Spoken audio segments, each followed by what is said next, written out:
नमस्कार। आज के इस लेक्चर में हम पढ़ेंगे राजस्थान का भूगोल। राजस्थान की ज्योग्राफी हम स्टार्ट करेंगे और राजस्थान की ज्योग्राफी में सबसे पहले हम बात करेंगे कि कौन कौन से टॉपिक इसमें हैं और उन टॉपिक्स के सब टॉपिक्स कौन कौन से हैं। तो सबसे पहले देखो, राजस्थान की ज्योग्राफी में हम बात करेंगे राजस्थान का परिचय, इंट्रोडक्शन ऑफ राजस्थान, राजस्थान का भौतिक स्वरूप, जलवायु यानी कि क्लाइमेट, राजस्थान की नदियाँ व झीलें, रिवर्स एंड लेक। उसके बाद हम पढ़ेंगे वन तथा वन्य जीव संरक्षण, forest and wild life conservation. Agriculture पढ़ेंगे और उसके बाद में हम बात करेंगे एग्रीकल्चर के बाद में मृदा संसाधन यानी कि सॉइल रिसोर्सेज। उसके बाद में सिंचाई एवं उनकी परियोजनाएं, इरिगेशन प्रोजेक्ट्स। उसके बाद हम बात करेंगे खनिज संसाधन, मिनरल रिसोर्सेज। और उसके बाद में ऊर्जा संसाधन की बात करेंगे, पावर रिसोर्सेज की, उद्योग एवं उनका विकास, इंडस्ट्रियल एंड डेवलपमेंट। उसके बाद हम बात करेंगे राजस्थान की जनजातियां, ट्राइब्स ऑफ राजस्थान। और पर्यावरण पारिस्थितिकी, एनवायरनमेंट, इकोलॉजी की बात करेंगे हम। उसके बाद हम पढ़ेंगे परिवहन एवं संचार, राजस्थान में ट्रांसपोर्टेशन और कम्युनिकेशन। राजस्थान में गरीबी और बेरोजगारी के बारे में पढ़ेंगे, पॉवर्टी एंड अनएम्प्लॉयमेंट इन राजस्थान, इसके बारे में हम विस्तार से चर्चा करेंगे। उसके बाद में हम पढ़ेंगे सहकारिता आंदोलन, कोऑपरेटिव मूवमेंट इन राजस्थान। और उसके बाद में जनगणना एवं मानव संसाधन की हम बात करेंगे। राजस्थान में जनगणना, सेंसस 2011 यानी कि 2011 की जनगणना के बारे में बात करेंगे। और लास्ट में हम पढ़ेंगे विविध राजस्थान की विकास के कार्यक्रम और उनकी योजनाएं। तो ये हमारे मुख्य रूप से टॉपिक रहेंगे। और राजस्थान जीके में राजस्थान की ज्योग्राफी बहुत ही इंपॉर्टेंट रोल प्ले करती है। तो अब हम एक एक टॉपिक को हम आगे पढ़ेंगे विस्तार से। तो सबसे पहले हम राजस्थान के परिचय की बात करेंगे, इंट्रोडक्शन ऑफ राजस्थान। राजस्थान के इंट्रोडक्शन में हम यहाँ पर बात करेंगे कि राजस्थान का नामकरण। सबसे पहले नेमिंग ऑफ राजस्थान। राजस्थान को प्राचीन काल में क्या कहा जाता था, मध्यकाल में, मुगल काल में, ब्रिटिश काल में, उसके बारे में चर्चा करेंगे। उसके बाद हम बात करेंगे राजस्थान के विभिन्न क्षेत्रों के प्राचीन नाम, ancient name of various region of Rajasthan, यानी कि विभिन्न क्षेत्रों को राजस्थान में किस किस नामों से प्राचीन काल में जाना जाता था।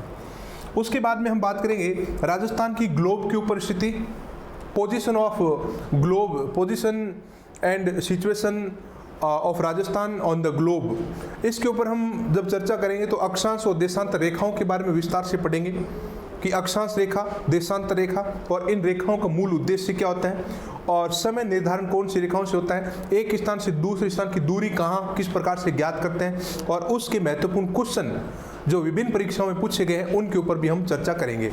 बहुत ही इंपॉर्टेंट चीज़ है, ये समझने वाली चीज़ है। राजस्थान की सीमाएँ हम पढ़ेंगे, राजस्थान की बाउंड्रीज, सीमाएं, पूरा राजस्थान का घेरा, राजस्थान की पाकिस्तान के साथ सीमा यानी कि अंतर्राष्ट्रीय, और अंतर्राज्यीय सीमा, अंतर्राज्यीय सीमा में कौन कौन से राज्यों के साथ ये सीमा लगती है, इस प्रकार से हम चर्चा करेंगे। राजस्थान के क्षेत्रफल की बात करेंगे, एरिया ऑफ राजस्थान, और क्षेत्रफल में हम बात करेंगे राजस्थान का क्षेत्रफल भारत के कंपैरिजन में कितना प्रतिशत है, भारत के अन्य राज्यों में राजस्थान का स्थान, विश्व के अन्य देशों से भारत कितने देशों से बड़ा है, इस प्रकार से राजस्थान की झीलों के क्षेत्रफल, घटता क्रम, बढ़ता क्रम, ये सारे क्वेश्चन यहाँ से क्षेत्रफल में पूछे जाते हैं। उसके बाद में हम बात करेंगे झीलों की स्थिति, situation and position of district of Rajasthan, कि कौन सा जिला कहाँ पर है, उसकी स्थिति क्या है, आंतरिक जिला है, सीमावर्ती जिला है, सीमावर्ती है तो अंतर्राष्ट्रीय है या अंतर्राज्यीय है, इस प्रकार के कुछ महत्वपूर्ण जिले हैं। तो मैपिंग बहुत अच्छी होनी चाहिए राजस्थान की ज्योग्राफी पढ़ने के लिए, मैप हमारा बहुत ही अच्छा होना चाहिए। संभागीय व्यवस्था पढ़ेंगे, divisional system of Rajasthan. Rajasthan की संभागीय व्यवस्था, प्रशासनिक व्यवस्था को सुचारू रूप से संचालित करने के लिए इसको अनेक संभागों में बांटा गया है, जिसमें टोटल संख्या है 33 जिलों को 7 संभागों में बांटा गया है। उन संभागों की भी हम यहाँ पर चर्चा करेंगे एक एक करके। तो चलिए हम आगे बढ़ते हैं, राजस्थान का परिचय हम स्टार्ट करते हैं। और परिचय में सबसे पहले आप इस क्वेश्चन का आंसर बताइए। आपके सामने क्वेश्चन है, निम्नलिखित में से असत्य कथन कौन सा है। राजस्थान का प्राचीन नाम ब्रह्मावर्त मिलता है, मुगल काल में इसे राजस्थान कहा जाता था, ब्रिटिश काल में इसे राजपूताना कहा जाता था, कर्नल टोड ने इसे रजवाड़ा व रायथान कहा है। तो आपके हिसाब से इसका सही आंसर क्या होगा। ऐसे क्वेश्चन इस इंट्रोडक्शन वाले टॉपिक से पूछे जाते हैं। तो आप देखिए इसका सही आंसर है ब, मुगल काल में इसे राजस्थान कहा जाता था। ये असत्य है इसका, क्योंकि मुगल काल में इसे राजपूतना कहा जाता था, न कि राजस्थान। तो चलिए हम राजस्थान के प्राचीन नामों की बात करते हैं। तो यहाँ पर ऋग्वेद में राजस्थान को ब्रह्मावर्त कहा जाता था प्राचीन काल में। ऋग्वेद के बारे में आपने भी कई बार इतिहास में पढ़ा होगा। ऋग्वेद वैदिक आर्यों की सबसे पवित्र नदी, जिसको आजकल हम घग्गर नदी कहते हैं, उसमें सरस्वती नदी कहा जाता था और ये राजस्थान में ही बहती थी। तो इस क्षेत्र को ब्रह्मावर्त के नाम से जाना गया। रामायण काल में इसे मरुकांतर के नाम से जाना जाता था। मरु प्रदेश, दूर दूर तक फैले रेतीले स्थान को जो है मरुकांतर प्राचीन काल में कहा जाता था, वो भी रामायण काल में। मुगल काल में इसे राजपूतना कहा जाता था, राजपूता, और ब्रिटिश काल में इसे राजपूताना कहा गया। इस प्रकार से अनेक समय में अलग अलग राजस्थान के नाम मिलते हैं। आगे हम बात करते हैं एक शिलालेख की, और उस शिलालेख का नाम है बसंतगढ़ का शिलालेख। बसंतगढ़ के शिलालेख में राजस्थान का नाम सबसे प्राचीनतम साक्ष्य के रूप में निकल कर आया। और बसंतगढ़ शिलालेख हमें कहाँ से मिला है? सिरोही से। बसंतगढ़ शिलालेख हमें मिला है सिरोही के खियोल माता के मंदिर से। ये जो शिलालेख है, ये शिलालेख यहाँ अब 625 ईसा पूर्व का है, वो बहुत ही पुराना है, इसलिए हम कहते हैं कि प्राचीनतम राजस्थान शब्द का उल्लेख बसंतगढ़ शिलालेख में राजस्थान शब्द का सबसे प्राचीनतम उल्लेख मिलता है। और ये यहाँ पर देखो संस्कृत भाषा में लिखा हुआ है राजस्थानियादित्य। यहाँ पर जो लिखा हुआ है, ये जो राजस्थानियादित्य लिखा हुआ है, बस ये राजस्थान का सबसे प्राचीनतम उल्लेख यहाँ पर मिलता है। और ये जो शिलालेख है, ये चावड़ा वंश के शासक थे वरमलात, उस वरमलात के द्वारा बनवाया गया था, और इसलिए उसका नाम भी यहाँ पर मिलता है वरमलात नरपति। तो वरमलात नरपति के द्वारा इस शिलालेख का निर्माण करवाया गया। रॉक इंस्क्रिप्शन, इंग्लिश में शिलालेख को बोलते हैं रॉक इंस्क्रिप्शन। और आजकल जैसे हम फेसबुक का इस्तेमाल करते हैं, ई बुक का इस्तेमाल करते हैं, किताबों का इस्तेमाल करते हैं, नोटबुक का करते हैं, हमारे प्रधानमंत्री मन की बात रेडियो पर करते हैं, तो पहले वाले जो राजा होते थे अपनी मन की बात इन पत्थरों के ऊपर करते थे। जो भी बात होती थी वो पत्थरों के ऊपर लिखते थे और परमानेंट वहीं पर रहती।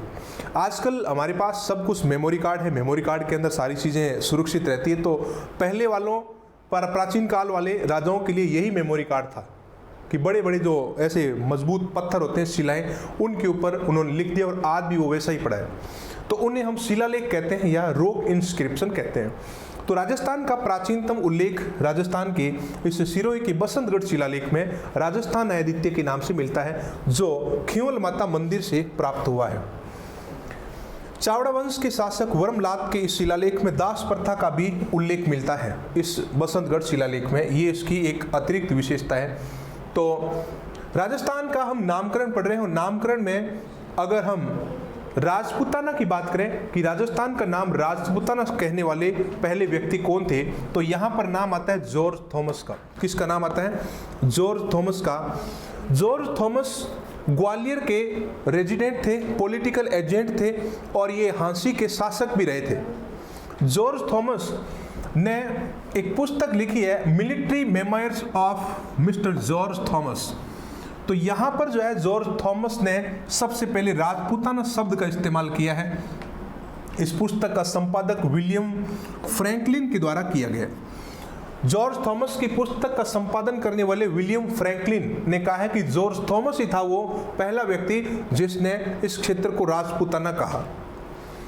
तो यहाँ जॉर्ज थॉमस की अगर हम बात करें तो ये सर्वप्रथम शेखावाटी में आया था और झांसी का ये शासक रहा था। झांसी का मतलब वर्तमान का हरियाणा के हिसार और रोहतक जिले। 1798 से 1801 तक जो है यहाँ पर वो झांसी का शासक रहा था जॉर्ज थॉमस, और इसी जॉर्ज थॉमस ने राजपूताना शब्द का इस्तेमाल किया था राजपूतों के शासन के कारण। आगे हम बात करते हैं कर्नल जेम्स टोड की। हम राजस्थान की हिस्ट्री पढ़ें, राजस्थान का इतिहास पढ़ें, राजस्थान का कल्चर पढ़ें, राजस्थान की पॉलिटी पढ़ें, प्रशासनिक व्यवस्था पढ़ें, परंपराएं पढ़ें, यहाँ की सांस्कृतिक व्यवस्था पढ़ें, लेकिन कर्नल टोड हमारे आसपास ही रहेंगे। कर्नल टोड के बारे में अगर नहीं जाना तो आपका राजस्थान जी के अधूरा है। तो इसलिए कर्नल टोड, हम नामकरण पढ़ रहे हैं तो कर्नल टोड अगर आ गया तो थोड़ा सा डिटेल में कर्नल टोड को हम जान लेते हैं। कर्नल जेम्स टोड ने राजस्थान शब्द के लिए राजस्थान, रजवाड़ा और राजस्थान शब्दों का इस्तेमाल किया है। कर्नल टोड की 2 किताबें हैं, annuls and antiquities of Rajasthan, और एक पुस्तक है ट्रेवल इन वेस्टर्न इंडिया, यानी कि पश्चिमी भारत की यात्रा और राजस्थान की प्राचीन घटनाओं का क्रमिक संकलन। ये 2 किताबें जो है ये कर्नल जेम्स टोड की है। यह इस किताब का annuls and antiquities of Rajasthan, इस बुक का दूसरा जो सेकंड पार्ट है, उस पार्ट का नाम है the central and western Rajput state of India. ये कर्नल जेम्स टोड की जो सेकंड पार्ट है इसी किताब का। तो यहाँ पर अगर कर्नल जेम्स टोड के बारे में हम पढ़ें तो यहाँ कुछ इंपॉर्टेंट चीज़ें निकल कर आएगी कर्नल जेम्स टोड, जो एग्जाम की पॉइंट ऑफ व्यू से बहुत ही इंपॉर्टेंट है। तो कर्नल जेम्स टोड कौन से देश का मूल निवासी था? स्कॉटलैंड का मूल निवासी था। राजनीतिक अभिकर्ता या पॉलिटिकल एजेंट ये 1818 से 1822 तक मेवाड़ और हाड़ौती क्षेत्रों यानी कि दक्षिण पश्चिमी राजस्थान या राजपूताना का रेजिडेंट था ये कर्नल जेम्स टोड।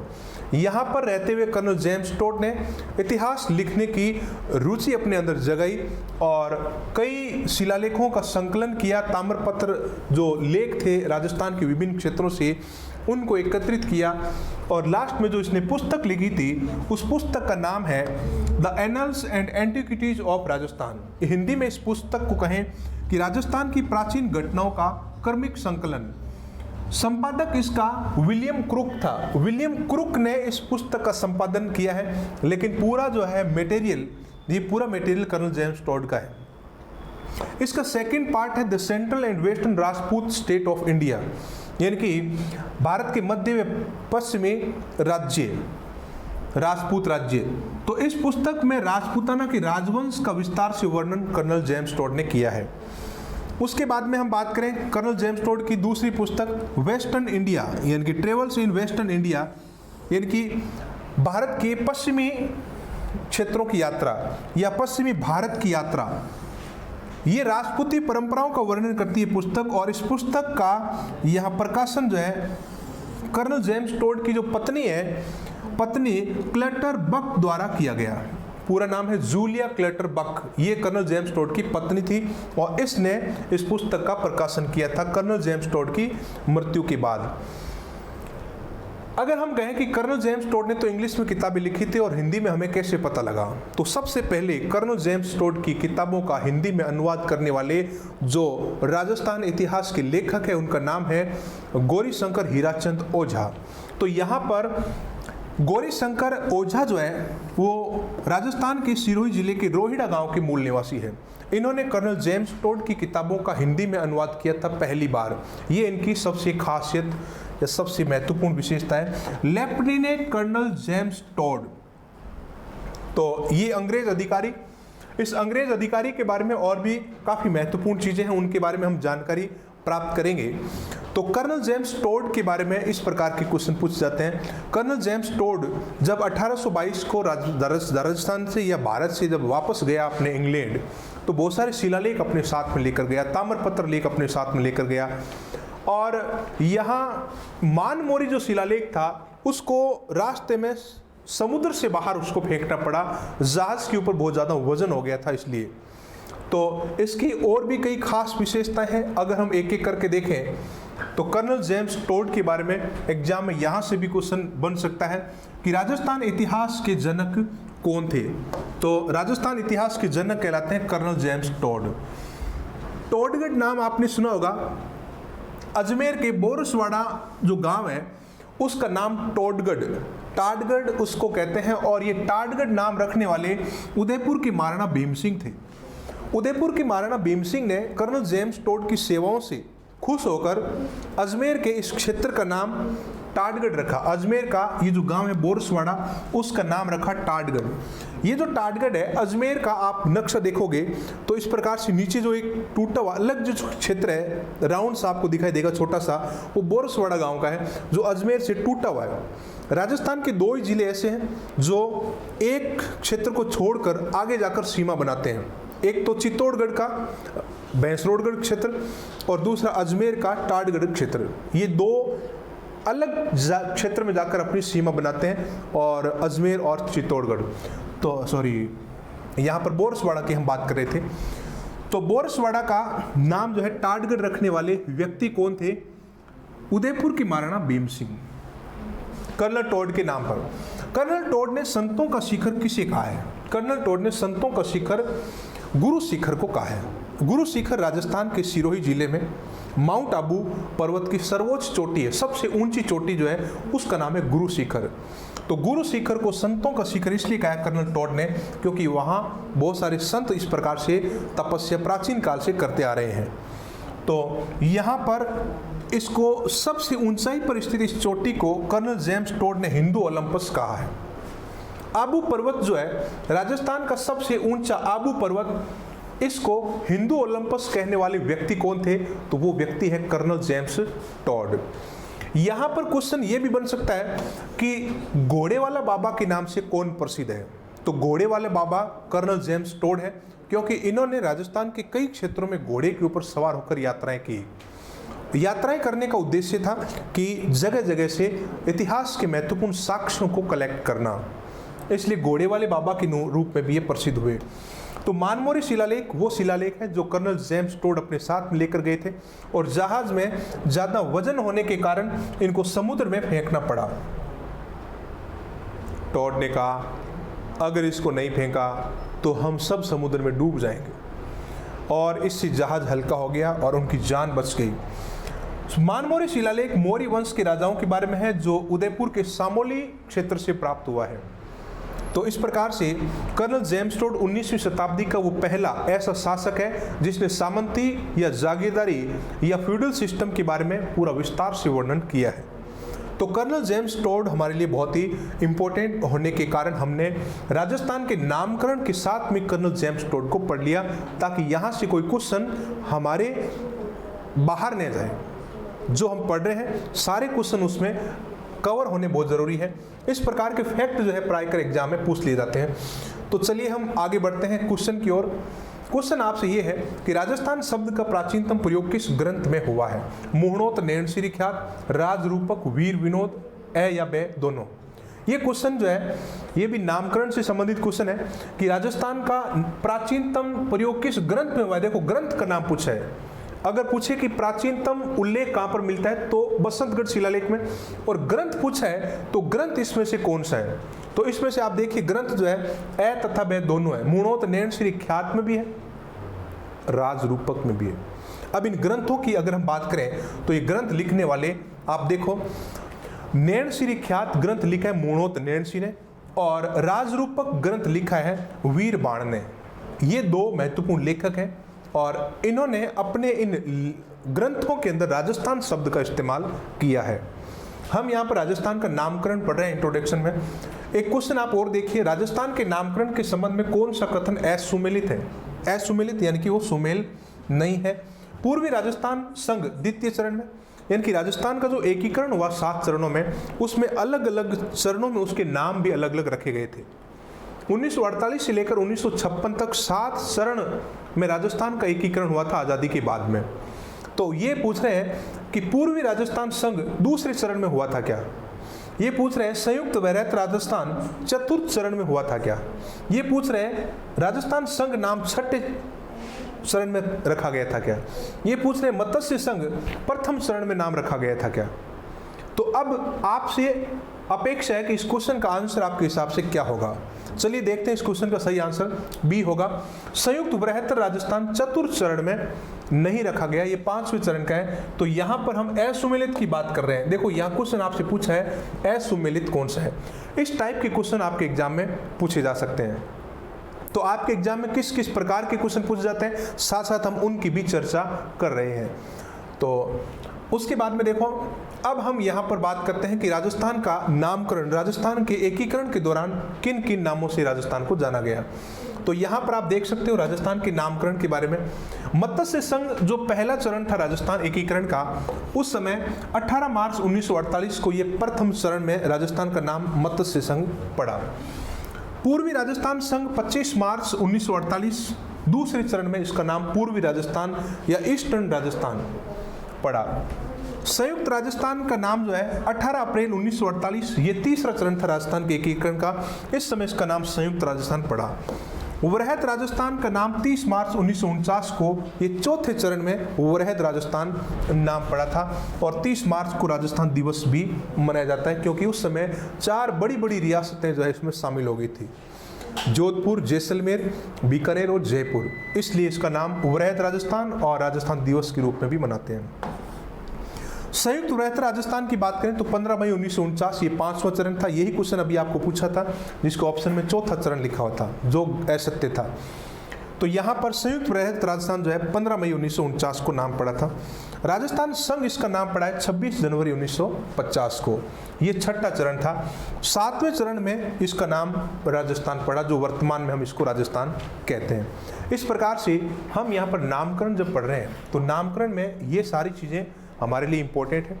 नामकरण में हम कोशिश करें कि सारी आसपास की चीज़ें हम तैयार कर लें। अगले क्वेश्चन की ओर चलते हैं। राजस्थान के किस क्षेत्र का प्राचीन नाम गुर्जर प्रदेश मिलता है? तो आप इन 4 ऑप्शन को देखें, जोधपुर पाली, बाड़मेर जैसलमेर, उदयपुर चित्तौड़गढ़, कोटा बूंदी। गुर्जर प्रदेश किस क्षेत्र को राजस्थान में कहा जाता था? तो आप इतिहास पढ़ेंगे तो निकल कर आएगा कि गुर्जर प्रदेश जो है जोधपुर और पाली का जो क्षेत्र था वो गुर्जर प्रदेश के नाम से जाना गया। अब देखते हैं राजस्थान के प्राचीन क्षेत्रों में कौन कौन से क्षेत्रों के क्या क्या नाम रहे हैं। आपके सामने राजस्थान का मैप है, और इस मैप में हम देखेंगे कि राजस्थान के इन क्षेत्रों को प्राचीन काल में किन नामों से जाना गया।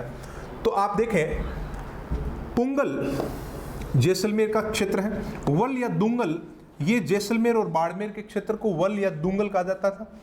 गुजराना ये जोधपुर और गुर्जर प्रदेश जोधपुर और पाली का क्षेत्र, ये जोधपुर है ये पाली है, इसको गुर्जर प्रदेश कहा जाता था। जांगल प्रदेश ये बीकानेर है, बीकानेर को जांगल प्रदेश कहा गया।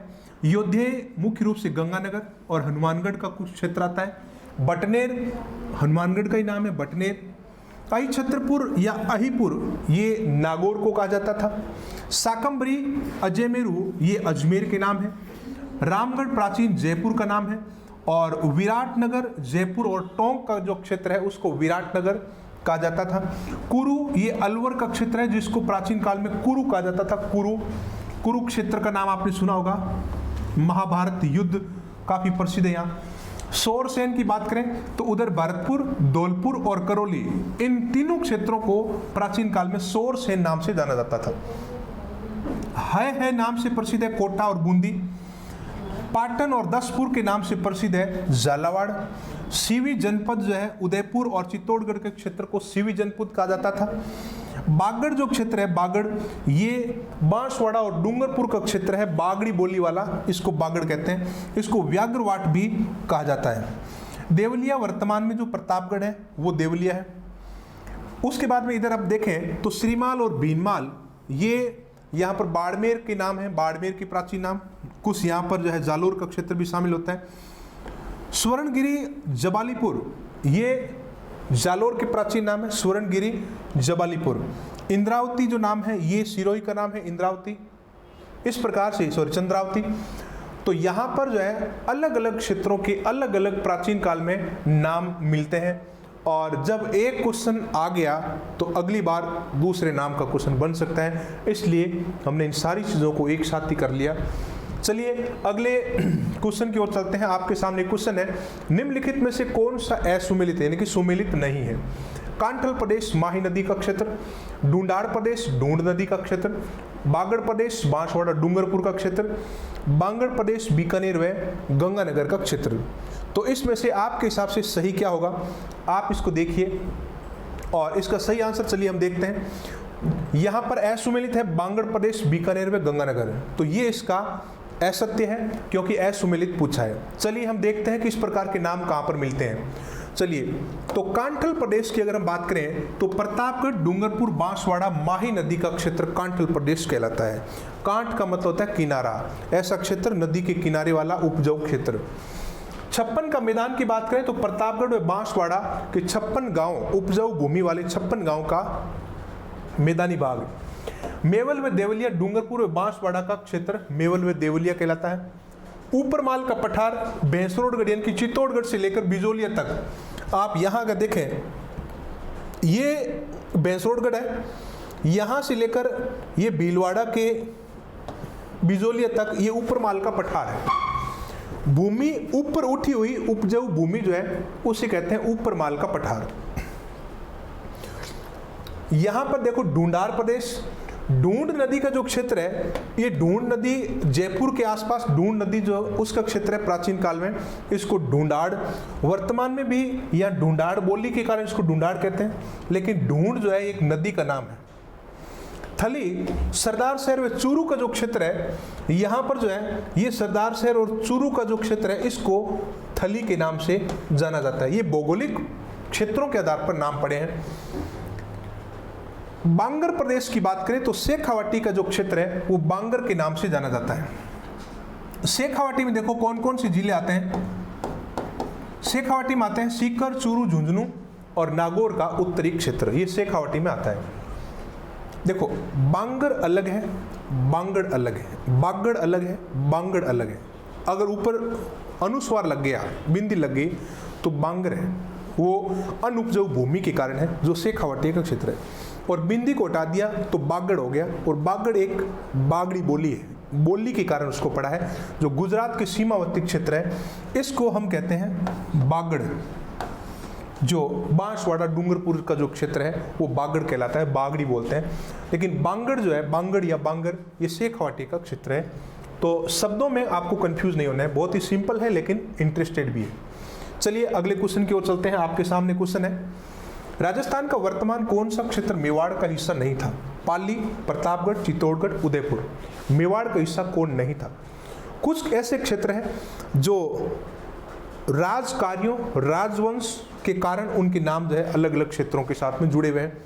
तो यहाँ पर आप इस क्वेश्चन का आंसर देखें तो आपको आंसर मिलेगा इसका पाली। पाली मारवाड़ का क्षेत्र है, मेवाड़ का नहीं है। तो देखते हैं अब हम इस प्रकार के नाम कहाँ पर मिलते हैं। एक क्वेश्चन आप और देखें, कौन सा असुमेलित नहीं, कौन सा सुमेलित नहीं है? यहाँ पूछा है कि हाड़ौती, हाड़ौती में ये जिले शामिल है क्या? कोटा, बूंदी, बारां, झालावाड़। शेखावाटी में सीकर, झुंझुनू, चूरू, नागौर शामिल है क्या? मेवाड़ में उदयपुर, प्रतापगढ़, चित्तौड़गढ़ व भीलवाड़ा शामिल है क्या? मारवाड़ में जोधपुर, बाड़मेर, बीकानेर व टोंक शामिल है क्या? अब इसमें आपसे क्वेश्चन है कि सुमेलित नहीं है, यानी कि असुमेलित कौन सा है? चलिए इसका आंसर देखें आप। मारवाड़, मारवाड़ में देखो टोंक के कारण ये ऑप्शन गलत हो गया, बाकी तो मारवाड़ में आते हैं ये सब। तो यहाँ पर जो है टोंक मारवाड़ में नहीं आता, ये पूर्वी राजस्थान का क्षेत्र है। चलिए अब हम बात करेंगे राजस्थान की ग्लोब के ऊपर स्थिति। ग्लोब के ऊपर राजस्थान की क्या पोजीशन है उसकी हम बात करते हैं। तो उसका पहले क्वेश्चन आप देख लीजिए, राजस्थान की ग्लोब पर स्थिति के संबंध में कौन सा कथन सही है? राजस्थान दक्षिण अक्षांश में है, राजस्थान पश्चिमी देशांतर में है, राजस्थान पूर्वी देशांतर में है, उपयुक्त में से कोई नहीं। तो यहाँ पर जो है हम नामकरण के बाद में अब यहाँ पर ग्लोब में आ गए, राजस्थान की अक्षांश, देशांतर और ग्लोब के ऊपर स्थिति पढ़ेंगे। तो इसका आप सही आंसर देखें, इसका सही आंसर है से, राजस्थान पूर्वी देशांतर में स्थित है। तो अब देखिए इसका ग्लोब के ऊपर राजस्थान की स्थिति। अगर हम बात करें राजस्थान, ये पूरा जो ग्लोब है, ये जो ग्लोब है इसमें राजस्थान यहाँ पर है, आप देख सकते हो राजस्थान, ये राजस्थान है। और इस ग्लोब में ये जो रेखा है ये ग्रीनविच रेखा है। इस ग्रीनविच देशांतर रेखा के पूर्व के सभी देश पूर्वी देशांतर और पश्चिम के देश पश्चिमी देशांतर के नाम से जाने जाते हैं। इस ग्लोब में एक बीच में जो रेखा है भूमध्य रेखा, इसके ऊपर वाले उत्तरी अक्षांश और दक्षिण वाले दक्षिणी अक्षांश में कहलाते हैं। तो राजस्थान उत्तरी अक्षांश के पूर्वी देशांतर में स्थित है। राजस्थान के अक्षांश और देशांतर की अगर हम बात करें तो यहाँ पर बहुत सारे महत्वपूर्ण क्वेश्चन निकल कर आते हैं। उसमें से एक आपके सामने ये है कि असत्य कथन का चयन करें। राजस्थान की उत्तर से दक्षिण लंबाई 826 किलोमीटर है। राजस्थान की पूर्व से पश्चिम चौड़ाई 869 किलोमीटर है। अजमेर में दोनों रेखाएं एक दूसरे को काटती है। नागौर में दोनों रेखाएं एक दूसरे को काटती है। यहाँ पर आपसे पूछा असत्य कथन, तो आप इसके ऊपर विचार कीजिए, आपको कौन सा इसका सही आंसर लगता है। चलिए देखते हैं इसका सही आंसर क्या है। इसका सही आंसर से, अजमेर में दोनों रेखाएं एक दूसरे को काटती, ये असत्य है। सत्य कथन जो है यहाँ पर बाकी तीनों सही है, से इसका गलत है। चलिए देखते हैं अब इसके क्वेश्चन को हम डिटेल में देखते हैं। यहाँ पर आपके सामने है राजस्थान का मैप और अक्षांश देशांतर के साथ में। अब हम इसको पूरा समझेंगे। देखो यहाँ पर आप अगर देखें तो सबसे ऊपर राजस्थान के उत्तरी क्षेत्र में कोणागांव है और सबसे दक्षिण में बोरकुंड, जो बांसवाड़ा के कुशलगढ़ तहसील में पड़ता है। कोणागांव गंगानगर तहसील के गंगानगर जिले में पड़ता है। कोणागांव से लेकर दक्षिण में अगर बोरकुंड की तरफ चलें तो 826 किलोमीटर हमें चलना पड़ेगा। अगर आपको यात्रा करनी है कोणागांव से बोरकुंड तक 826 किलोमीटर आपको चलना होगा। अगर आपको कटरा, जो राजस्थान का सबसे पश्चिमी गांव है कटरा, जैसलमेर की सम तहसील में, और वहां से लेकर पूर्व की तरफ चलें तो सिलाना धौलपुर की राजाखेड़ा तहसील में पड़ता है। यहाँ से जो सम कटरा से सिलाना तक जो दूरी है वो 869 किलोमीटर है, 869 किलोमीटर। इन दोनों को अगर हम इस प्रकार से देखें तो 43 किलोमीटर का डिफरेंस हमारे सामने आता है। ये जो दोनों रेखाएं हैं, ये दोनों रेखाएं एक दूसरे को काटती है मकराना में, और ये मकराना कहाँ पर पड़ता है? नागौर में। तो अभी जो थोड़ी देर पहले आपको क्वेश्चन पूछा था वो यही था कि उत्तर और दक्षिण वाली जो दोनों रेखाएं आपस में जो काट रही है वो कौन सा क्षेत्र है, केंद्र कौन सा है? तो केंद्र है मकराना। तो इस प्रकार से आप इसको समझें। अब हम बात करते हैं राजस्थान की अक्षांश और देशांतर रेखाओं के बारे में। अक्षांश रेखाएं क्या होती है और देशांतर रेखाएं क्या होती है, इनको समझने के लिए आप एक बार थोड़ा सा इनको गौर से देखें कि अक्षांश और देशांतर में अंतर क्या है। देशांतर जो रेखाएं होती है, देशांतर रेखाएं जो उत्तर से दक्षिण की ओर होती है। देशांतर रेखाएं इस प्रकार से लंबी रेखाएं होती है जिनको हम इंग्लिश में कहते हैं लॉन्गिट्यूड। लॉन्गिट्यूड, लेटीट्यूड, लेटीट्यूड अक्षांतर होती है और लॉन्गिट्यूड यानी कि खड़ी जो रेखाएं होती है वो देशांतर रेखाएं होती है। इन रेखाओं का मूल उद्देश्य होता है खड़ी रेखाओं का समय ज्ञात करना, एक स्थान से दूसरे स्थान का समय ज्ञात करने के लिए ये रेखाएं होती है। यहाँ पर अगर मैं आपसे पूछूं कि अभी बीकानेर में या अभी राजस्थान में या जयपुर में दिन के 12 बजे हैं, तो लंदन में कितने बजे होंगे, अमेरिका में कितने बजे होंगे? तो ये टाइम जो है इन देशांतर रेखाओं से हमें ज्ञात होता है। इसलिए ये काल्पनिक रेखाएं हैं। आप कहीं घर से बाहर निकल कर इन रेखाओं को ढूंढने की कोशिश न करें कि मैं देख के आता हूँ मेरे घर के पास में वो देशांतर रेखा कहाँ पर है, तो आपको कहीं भी नहीं मिलेगी, क्योंकि ये केवल और केवल काल्पनिक रेखाएं हैं और काल्पनिक रेखाएं आपको दिखाई नहीं देगी, केवल और केवल ये ग्लोब और मानचित्र के ऊपर दिखाई देती है। यहाँ देशांतर रेखाओं का उद्देश्य होता है समय की गणना करना, और इसका पूर्वी भाग पूर्वी देशांतर और पश्चिमी भाग पश्चिमी देशांतर के नाम से जाना जाता है। भारत और राजस्थान पूर्वी देशांतर में है। ये है देशांतर का पूर्वी भाग, ये है पश्चिमी भाग। ग्रीनविच रेखा की अगर हम बात करें, ग्रीनविच रेखा प्राइम मेरिडियन, तो ये लंदन के ग्रीनविच शहर से निकलती है, इसलिए इसका नाम पड़ गया ग्रीनविच रेखा। और ग्रीनविच रेखा इन दोनों को दो भागों में बांटती है, दक्षिणी पश्चिमी और पूर्वी देशांतर के रूप में। यहाँ पर कुल 360 रेखाएं हैं ग्लोब के ऊपर, इस प्रकार से जो प्रत्येक जो है रेखा एक डिग्री के ऊपर स्थित है, तो 360 डिग्री भी हम कह सकते हैं। पूरी पृथ्वी 360 डिग्री में बटी हुई है। दो रेखाओं के बीच की जो दूरी है वो 111.32 किलोमीटर है। दो देशांतरों के बीच में जो दूरी है 111.32 किलोमीटर है और 24 जोन के अंदर इसको पूरे को बांटा गया है। पूरी पृथ्वी को इस प्रकार से 24 जोन अलग अलग में डिवाइड कर दिया गया है ताकि समय की गणना प्रॉपर तरीके से की जा सके। प्रत्येक जोन में 15 डिग्री आती है, प्रत्येक जोन में 15 डिग्री आती है। राजस्थान में कुल देशांतर रेखाओं की बात करें तो 9 देशांतर रेखा राजस्थान से गुजरती है, ये हमारे लिए इंपॉर्टेंट है। अब हम बात करते हैं अक्षांश रेखाएं क्या होती है। अक्षांश रेखाओं को हम कहें तो पूर्व से पश्चिम की ओर जो रेखाएं खींची जाती है, यानी कि हम ये कहें कि आड़ी रेखाएं जो होती है ग्लोब के ऊपर वो अक्षांश रेखाएं होती हैं, जिनको हम इंग्लिश में कहते हैं लेटीट्यूड, लेटी हुई, लॉन्गिट्यूड, लंबी हुई। भारत उत्तरी अक्षांश में स्थित है। ये मध्य में जो रेखा है वो भूमध्य रेखा या इक्वेटर, इसके ऊपर वाला भाग जो है नॉर्दर्न हेमिस्फीयर और नीचे वाला भाग सदर्न हेमिस्फीयर कहलाता है, यानी कि दक्षिणी गोलार्ध और उत्तरी गोलार्ध। भारत जो है उत्तरी अक्षांश या उत्तरी गोलार्ध में है और पूर्वी देशांतर में है। यहाँ पर इंडिया है और वो इंडिया जो है उत्तरी गोलार्ध में है और ये पूर्वी देशांतर में है। यहाँ पर अगर आप देखें तो प्रधान अक्षांश, ये जो मैंने लाइन खींची, ये प्रधान अक्षांश है जो बीच में से निकलती है, यानी कि पूरी पृथ्वी को दो बराबर भागों में बांटती है। इसे हम कहते हैं इक्वेटर, यानी कि बराबर लाइन जो दो भागों में बांटती है, बराबर इक्वेटर, या विषुवत रेखा या भूमध्य रेखा भी कह सकते हैं।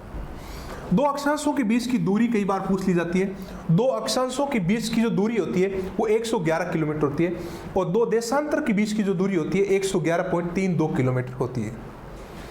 यहाँ पर कुल संख्या की अगर हम बात करें तो ग्लोब के ऊपर 181 अक्षांश इस प्रकार से आपको दिखाई देगी, और मानचित्र के ऊपर अगर हम देखें तो यहाँ पर जो है 179 रेखा आपको नजर आएगी, क्योंकि मानचित्र में ऊपर वाली और नीचे वाली दो रेखा जो होती है वो उसके साथ शामिल हो जाती है मैप के साथ में, इसलिए वो दिखाई नहीं देती है। मानचित्र पर 179 अक्षांश और ग्लोब के ऊपर 181 अक्षांश रेखाएं दिखाई देती है। उद्देश्य हम पहले ही चर्चा कर चुके हैं कि अक्षांश रेखाओं का उद्देश्य क्या होता है। स्थिति ज्ञात करना, एक स्थान के दूसरे स्थान से क्या पोजीशन है। जलवायु का निर्धारण करना कि किस प्रकार की जलवायु राजस्थान में है, भारत में है, साउथ अफ्रीका में है, या उत्तरी अमेरिका में है, दक्षिण अमेरिका में है, चाइना में है, किस प्रकार की जलवायु यहाँ पर पाई जाती है। या दूरी ज्ञात करना, एक स्थान से दूसरे स्थान की दूरी ज्ञात करना। मैं आपको कहूँ कि बीकानेर से लंदन कितना किलोमीटर है, तो ये हमारे पास है अक्षांश रेखाएं, इसके माध्यम से हम जो है दूरी ज्ञात करेंगे। दिल्ली से न्यूयॉर्क कितना किलोमीटर है, दिल्ली से टोक्यो कितना है, दिल्ली से ऑस्ट्रेलिया कितनी दूरी पर है। इस प्रकार से अक्षांश रेखाओं से हम दूरी ज्ञात करते हैं, और देशांतर रेखाओं से हम मुख्य रूप से समय ज्ञात करते हैं। तो अब देखिए यहाँ पर हम बात करते हैं ग्रीनविच रेखा की। ग्रीनविच रेखा जो होती है ये ग्लोब के बीचों बीच आपको दिखाई देगी। ये है ग्रीनविच जो 0 डिग्री पर होती है। इंग्लिश में इसे कहते हैं प्राइम मेरिडियन। प्राइम मेरिडियन इनके बीच की रेखा। इसके पश्चिम की तरफ वाले जो देश है वो पश्चिमी देशांतर, पूर्व के वाले पूर्वी देशांतर। ग्रीनविच रेखा के बारे में इंपॉर्टेंट फैक्ट की अगर हम बात करें तो ग्लोब के उत्तर से दक्षिण के मध्य एकदम बीचों बीच देशांतर रेखा है। ये देशांतर है, खड़ी रेखा है। लंदन के ग्रीनविच स्थान से निकलती है, इसलिए इसका नाम क्या पड़ गया, ग्रीनविच रेखा पड़ गया। यहाँ इसके 1 डिग्री पूर्व पर चलने पर समय 4 मिनट बढ़ता है, जबकि पश्चिम में चलने पर समय 4 मिनट घटता है। समय बढ़ता और घटता है। सूर्य पृथ्वी पश्चिम से पूर्व की ओर घूमती है। पृथ्वी पश्चिम से पूर्व की ओर घूमती है, सूर्य पूर्व में उदय होता है। तो पूर्व का जो क्षेत्र है पृथ्वी का पूर्वी क्षेत्र सूर्य को सबसे पहले दिखाई देगा। तो यहाँ पर पृथ्वी जब इस प्रकार से घूमती है तो ये क्षेत्र जो हमेशा आगे रहता है, पूर्व वाला आगे रहता है। तो यहाँ पर ये आगे चलता है और पीछे वाला जो है पीछे चलता है। इसलिए यहाँ पर देखो लिखा है, इसके 1 डिग्री पूर्व पर चलने पर 4 मिनट बढ़ जाता है, वो आगे एडवांस है, वो बढ़ जाता है। जबकि पश्चिम में चलने पर 4 मिनट का समय घटता है। उसका कारण ये है कि ये क्षेत्र जो है सूर्य को बाद में दिखाई देता है, इसलिए ये बेक में रहता है। भारत ग्रीनविच रेखा की पूर्व में स्थित है, अतः यहाँ पर समय का ग्रीनविच से 5.5 घंटे आगे है। देखो हमारा टाइम ग्रीनविच रेखा से आगे है या पीछे है? आगे है, क्योंकि हम पूर्व की तरफ है। पृथ्वी जब घूमती है, पृथ्वी जब इस प्रकार से घूमती है तो हम पूर्व में सबसे पहले हम जो है सूर्य को देखेंगे। तो भारत जो है यहाँ पर है, इंडिया यहाँ पर है, और ये ग्रीनविच यहाँ पर है। तो ग्रीनविच जो है 5 घंटे 30 मिनट जो है वो आगे है। ग्रीनविच से भारत की जो मानक रेखा है वो 5.5 घंटे आगे है, जो 82.5 डिग्री के ऊपर स्थित है। 82.5 डिग्री के ऊपर स्थित है। जैसे ये 0 डिग्री पर ग्रीनविच है तो हमारा जो है यहाँ पर 82 सही 1/2 पर स्थित है। हमारा मानक समय है वो। तो देखो यहाँ पर देखो, भारत की मानक रेखा देशांतर 82.5 डिग्री के ऊपर स्थित है, जो नैनी मिर्जापुर यानी कि प्रयागराज से निकलती है। नैनी से भारत का मानक समय की रेखा, काल्पनिक रेखा निकलती है। और अगर हम बात करें कि भारत का समय कितना आगे चलता है, तो यहाँ जैसे 0 है और हम 82 सही 1/2 और इसको मल्टीप्लाई करें 4 से, तो हमारे यहाँ पर समय आ जाएगा 5 घंटे 30 मिनट। तो ये जो समय आया है हमारे पास, ये समय आया है कि ग्रीनविच से हम 5.5 घंटे आगे हैं। सरल शब्दों में बात करें तो लंदन में रात के 12 बजे हैं, तो हमारे यहाँ सुबह के 5:30 बजेंगे। हमारे यहाँ रात को 12 बजे है तो हमारे यहाँ सुबह 5:30 बजेंगे, यानी कि हम उठकर चाय पीने की तैयारी कर रहे होंगे उस समय। तो सूर्य जो है पृथ्वी का आधा हिस्सा ही एक बार में देख पाता है, तो एक हिस्से में दिन रहता है और पीछे वाले हिस्से में रात रहती है। इसलिए ये सूर्य के पीछे की तरफ आ जाता है और ये हम जो है आगे की तरफ आ जाते हैं। इस प्रकार से आपको ये समझना है। 4 से मल्टीप्लाई इसलिए किया है कि पृथ्वी अपने अक्ष के ऊपर जब घूमती है तो 1 डिग्री क्रॉस करने में वो 4 मिनट का समय लेती है। 1 डिग्री क्रॉस करने में 4 मिनट का समय लेती है, तो 82.5 डिग्री क्रॉस करने में उसको कितना समय लगेगा? तो 4 से मल्टीप्लाई कर लो, 5 घंटे 30 मिनट का समय लगेगा। सिंपल एकदम।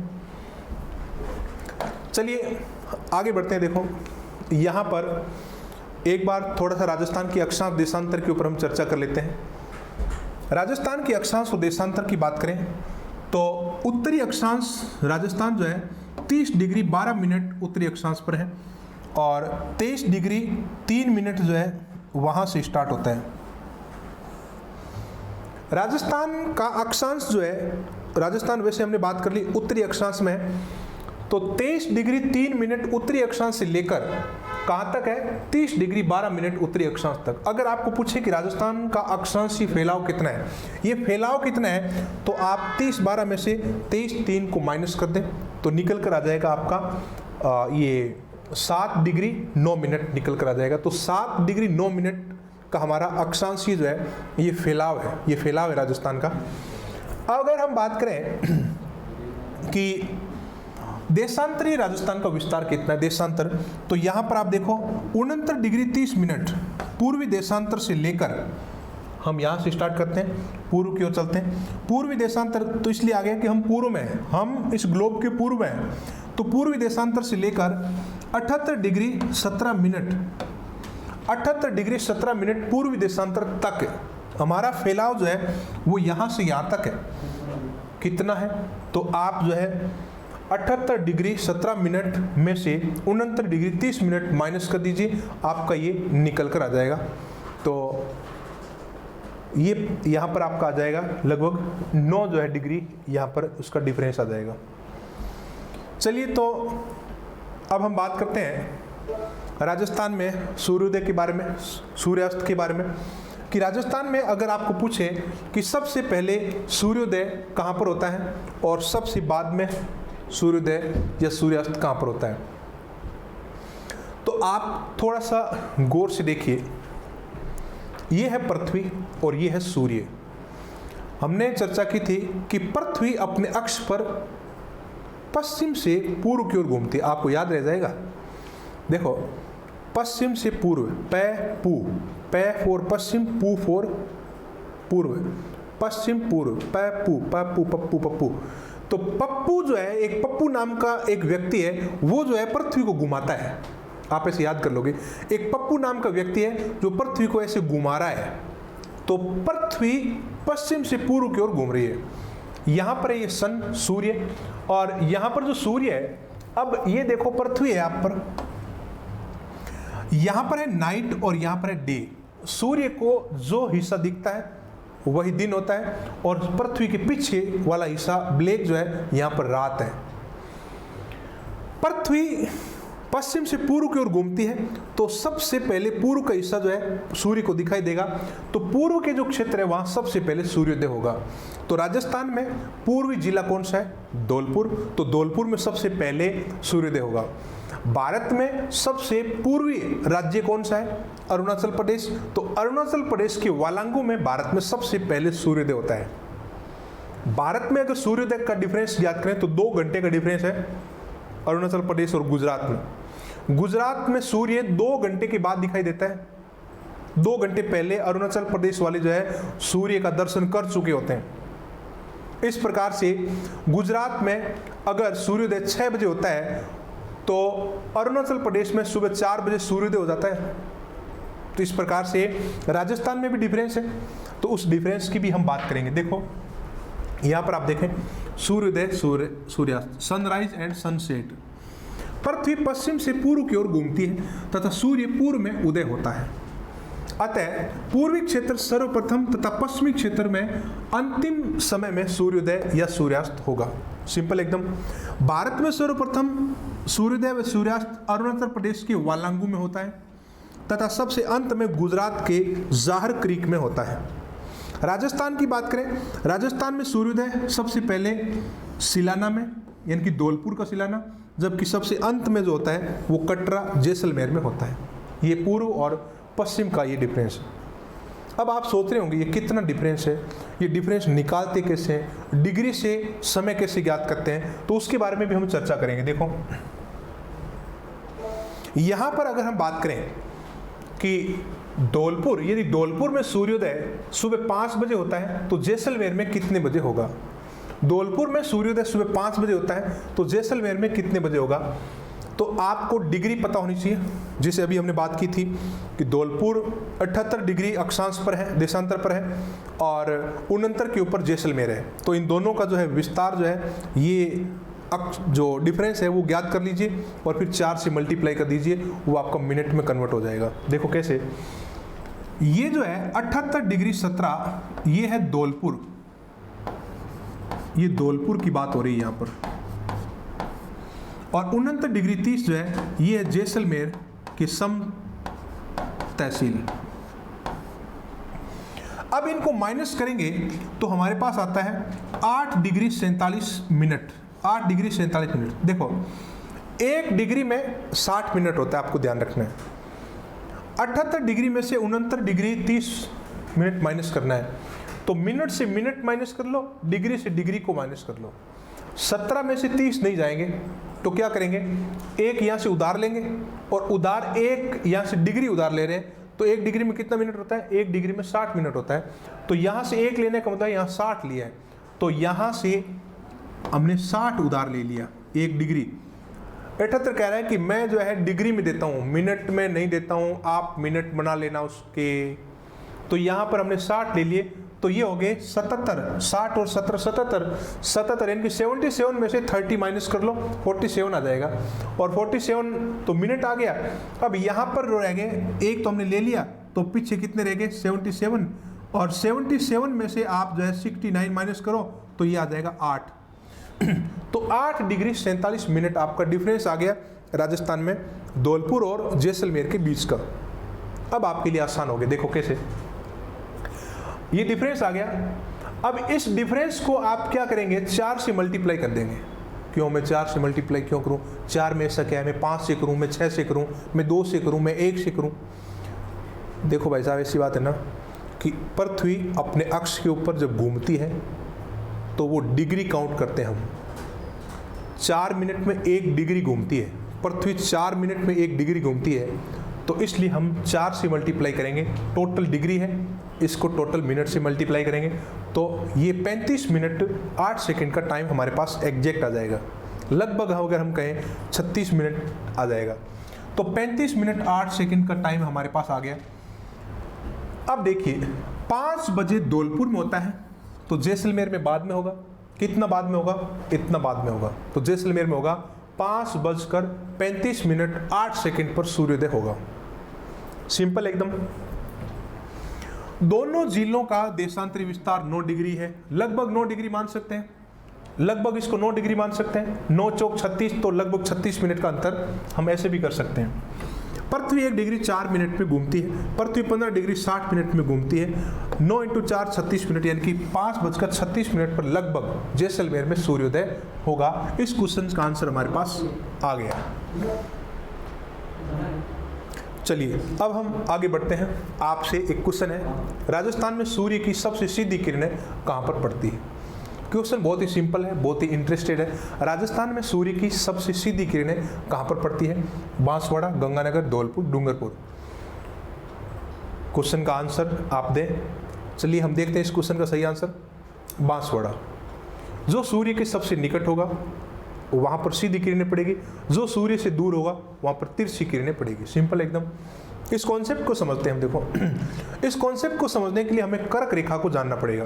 कर्क रेखा, मकर रेखा, विषुवत रेखा, ये 3 रेखाएं जो है पृथ्वी के ऊपर ये काल्पनिक इंपॉर्टेंट रेखाएं हैं। आप देखिए, ये पूरी पृथ्वी आपके सामने देखो, ये पूरी पृथ्वी है, ये पूरी पृथ्वी है। काल्पनिक रूप से इसको अक्षांश और देशांतर में बांटा गया है और 3 मुख्य जो अक्षांश रेखाएं हैं, जिसमें ट्रॉपिक ऑफ कैंसर यानी कि कर्क रेखा, इक्वेटर यानी कि भूमध्य रेखा और ट्रॉपिक ऑफ कैप्रिकन यानी कि मकर रेखा। कर्क रेखा, भूमध्य रेखा और मकर रेखा, 3 मुख्य रेखाएं यहाँ से निकलती हैं और इनके बीच में ही सूर्य चलता रहता है। सूर्य कभी ऊपर जो है नॉर्थ पोल या साउथ पोल में नहीं जाता है। सूर्य उष्णकटिबंधीय क्षेत्र में रहता है और उष्णकटिबंधीय कर्क रेखा से मकर रेखा के बीच का क्षेत्र है। यहाँ ये जो है ट्रॉपिक ऑफ कैंसर, यहाँ सूर्य 21 जून को सीधा चमकता है और ट्रॉपिक ऑफ कैप्रिकन यानी कि मकर रेखा पर 22 दिसंबर को सीधा चमकता है। जब सूर्य कर्क रेखा पर सीधा चमकता है तो उत्तरी गोलार्ध में बड़े दिन और छोटी रातें होगी, यानी कि यहाँ पर जो है गर्मी का टाइम होगा। और राजस्थान के, भारत के लगभग मध्य से कर्क रेखा निकलती है, राजस्थान के दक्षिणी क्षेत्र के बांसवाड़ा से कर्क रेखा निकलती है। राजस्थान में बांसवाड़ा का जो क्षेत्र है, यहाँ पर आप देख सकते हो बांसवाड़ा, यहाँ पर ये बांसवाड़ा का क्षेत्र कर्क रेखा के निकटतम क्षेत्र है। यहाँ पर सबसे सीधी किरणें पड़ेगी और गंगानगर सबसे दूर होने के कारण गंगानगर में सूर्य की तिरछी किरणें पड़ेगी, यही कारण है। अगर हम बात करें कि पृथ्वी के ऊपर दिन और रात बराबर कब होते हैं, तो यहाँ आपके सामने 2 तारीख है। ये सूर्य जो येलो कलर के आपको जो दिखाई दे रहे हैं, सूर्य 23 सितंबर और 22 मार्च सूर्य विषुवत रेखा के ऊपर आता है और विषुवत रेखा पर आने के कारण पृथ्वी के ऊपर दिन और रात बराबर होते हैं, यानी कि उत्तरी गोलार्ध में जितनी बड़ी रातें होती है उतने बड़े दिन होंगे, दक्षिणी गोलार्ध में भी जितनी बड़ी रातें हैं उतने बड़े दिन होंगे। तो दिन रात पृथ्वी के ऊपर बराबर कब होते हैं? 22 मार्च और 23 सितंबर को। और दक्षिणी गोलार्ध में गर्मियां होती है, तब उत्तरी गोलार्ध में सर्दियां होती है। 22 दिसंबर को सूर्य दक्षिणी गोलार्ध में, यानी कि ऑस्ट्रेलिया और यहाँ पर दक्षिण जो है अफ्रीका की तरफ जो होता है, तब हमारे यहाँ पर सर्दियाँ होती है।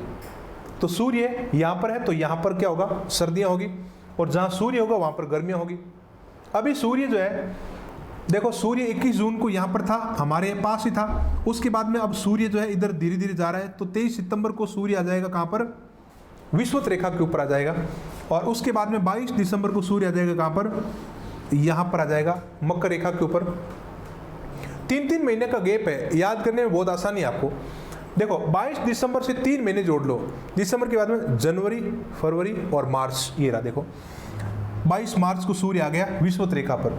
फिर 3 महीने यात्रा करेगा सूर्य, तो मार्च के बाद में मार्च, अप्रैल, मई, जून, ये आगे देखो जून में सूर्य यात्रा करके पहुंच गया कहाँ पर? कर्क रेखा के ऊपर। और जून से फिर 3 महीने की यात्रा, जुलाई, अगस्त और सितंबर, ये पहुंच गया 23 सितंबर को यहाँ पर पहुंच गया विषुवत रेखा के ऊपर।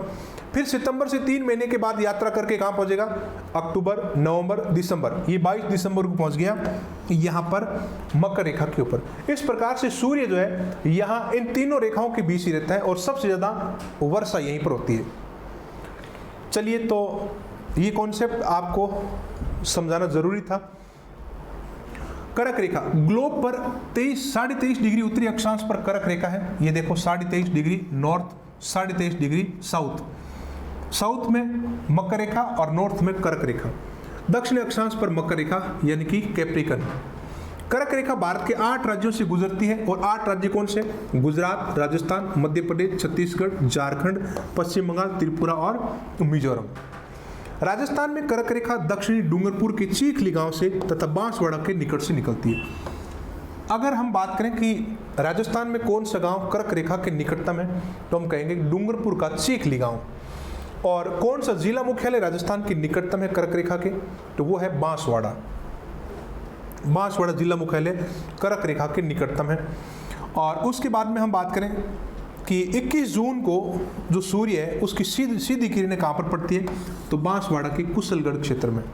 और सबसे तिरछी किरणें कहाँ पर पड़ती है, तो गंगानगर में, या गंगानगर के कोणा गांव में। सूर्य का प्रकाश पृथ्वी पर कितने समय में पहुंचता है? 8 मिनट 16.6 सेकंड। 8 मिनट 16.6 सेकंड में सूर्य का प्रकाश जो पृथ्वी के ऊपर पहुंचता है। तो चंद्रमा का प्रकाश कितने समय में पहुंचता होगा? तो चंद्रमा हमारे निकट होने के कारण इसका समय कम लगेगा। तो चंद्रमा हमारे पास जो है उसका प्रकाश पहुंचता है 1 मिनट 3 सेकंड में चंद्रमा का प्रकाश हमारे तक पहुंच जाता है। लेकिन सूर्य बहुत दूर होने के कारण इसका प्रकाश हमारे तक पहुंचने में 8 मिनट 16.6 सेकंड का समय लगता है। चलिए तो हम आगे बात करते हैं राजस्थान की सीमाएं। राजस्थान की सीमाएं कौन कौन से क्षेत्र से कौन कौन सी सीमा लगती है? अंतर्राष्ट्रीय सीमा, अंतर्राज्यीय सीमा। हमने राजस्थान का नामकरण पढ़ा है, राजस्थान का ग्लोब के ऊपर स्थिति पढ़ी है। अब हम राजस्थान की सीमाओं की बात करेंगे। देखो बहुत ही सिंपल है। अगर हम बात करें कि राजस्थान का टोटल ये घेरा कितना है, ये घेरा का मतलब ये जो सीमा है, ये राजस्थान की जो सीमा है इसको हम कहेंगे घेरा। तो ये जो राजस्थान का घेरा है, ये टोटल जो घेरा है वो है 5920 किलोमीटर। अब इस घेरे में इसको हम डिवाइड करेंगे अंतर्राष्ट्रीय और अंतर्राज्यीय में। तो यहाँ पर राजस्थान के साथ सीमा एक देश भी लगाता है और सीमा राज्य भी लगाते हैं। तो देश की बात करें तो यहाँ से पाकिस्तान की सीमा स्टार्ट होती है और ये गंगानगर तक, ये पाकिस्तान के साथ जो सीमा है इसको हम कहेंगे अंतर्राष्ट्रीय सीमा। तो यहाँ पर अंतर्राष्ट्रीय सीमा राजस्थान में कितनी है? 1070। तो ये 1070 किलोमीटर जो है ये अंतर्राष्ट्रीय सीमा है जो पाकिस्तान के साथ लगती है राजस्थान की। और बाकी जो सीमा है, ये जो बाकी की सीमा है वो राज्यों के साथ लगती है, तो उसे हम कहेंगे अंतर्राज्यीय सीमा, यानी कि inter state border, international border, inter state border. 4850 4850 जो है। अब बाकी राजस्थान की ये जो सीमा है, यहाँ से इस प्रकार से ये सीमा राजस्थान की राज्यों के साथ में लगती है। और वो कौन कौन से राज्य है उनके बारे में हम बात करेंगे। पाकिस्तान के साथ सीमा बनाने वाला, सबसे छोटी सीमा बनाने वाला राजस्थान का जिला कौन सा है? वो जिला है बीकानेर। तो पाकिस्तान की सीमा बनाने वाले जो जिले हैं उसमें देखो Bikaner 168 kilometre, Ganganagar 210 kilometre, Barmer 228 kilometre और जैसलमेर 464 किलोमीटर और टोटल होगी इसकी 1070 किलोमीटर। और अंतर्राज्यीय सीमा जो है यहाँ 89 किलोमीटर पंजाब के साथ, उत्तर प्रदेश के साथ 877 किलोमीटर, गुजरात के साथ 1022 किलोमीटर, हरियाणा के साथ 1262 किलोमीटर, मध्य प्रदेश के साथ 1600 किलोमीटर और टोटल होगी 4850 किलोमीटर। तो इस 4850 और 1070 को अगर हम जोड़ दें तो हमारा हो जाएगा कितना? 5920 किलोमीटर। तो 5920 किलोमीटर उसको हम कहेंगे राजस्थान का टोटल ये क्या है? घेरा है। इस प्रकार से आप इसको समझें। राजस्थान की सीमाओं में हम ये भी बात करेंगे कि पाकिस्तान के साथ कौन सी सीमा है और राज्यों के साथ में कौन कौन सी सीमा है। एक चीज़ और यहाँ पर इम्पोर्टेंट क्वेश्चन बन सकता है कि अंतर्राज्यीय सीमा में सबसे छोटी सीमा किस राज्य के साथ लगती है? तो यहाँ पर आता है पंजाब। पंजाब के साथ सबसे छोटी अंतर्राज्यीय सीमा है और बीकानेर के साथ में सबसे छोटी अंतर्राष्ट्रीय सीमा है। मध्य प्रदेश के साथ सबसे लंबी अंतर्राज्यीय सीमा है, तो जैसलमेर के साथ सबसे लंबी अंतर्राष्ट्रीय सीमा है। चलिए आगे देखते हैं। इसमें आगे हम बात करते हैं एक क्वेश्चन के ऊपर। असत्य कथन बताइए। आपके लिए चैलेंज एक, राजस्थान का कुल घेरा 4850 किलोमीटर है। राजस्थान की सबसे लंबी अंतर्राज्यीय सीमा मध्य प्रदेश के साथ है। राजस्थान की सबसे छोटी अंतर्राज्यीय सीमा पंजाब के साथ है। राजस्थान की सबसे लंबी अंतर्राष्ट्रीय सीमा जैसलमेर की है। आपके हिसाब से इसका क्वेश्चन का आंसर क्या होगा? चलिए देखते हैं इस क्वेश्चन का सही आंसर है। घेरा जो है 4850 किलोमीटर नहीं है, 5920 किलोमीटर है, इसलिए क्वेश्चन यहाँ पर असत्य है। अब हम देखो बात करेंगे रेड क्लिफ रेखा की। रेड क्लिफ रेखा राजस्थान और पाकिस्तान के साथ सीमा बनाती है।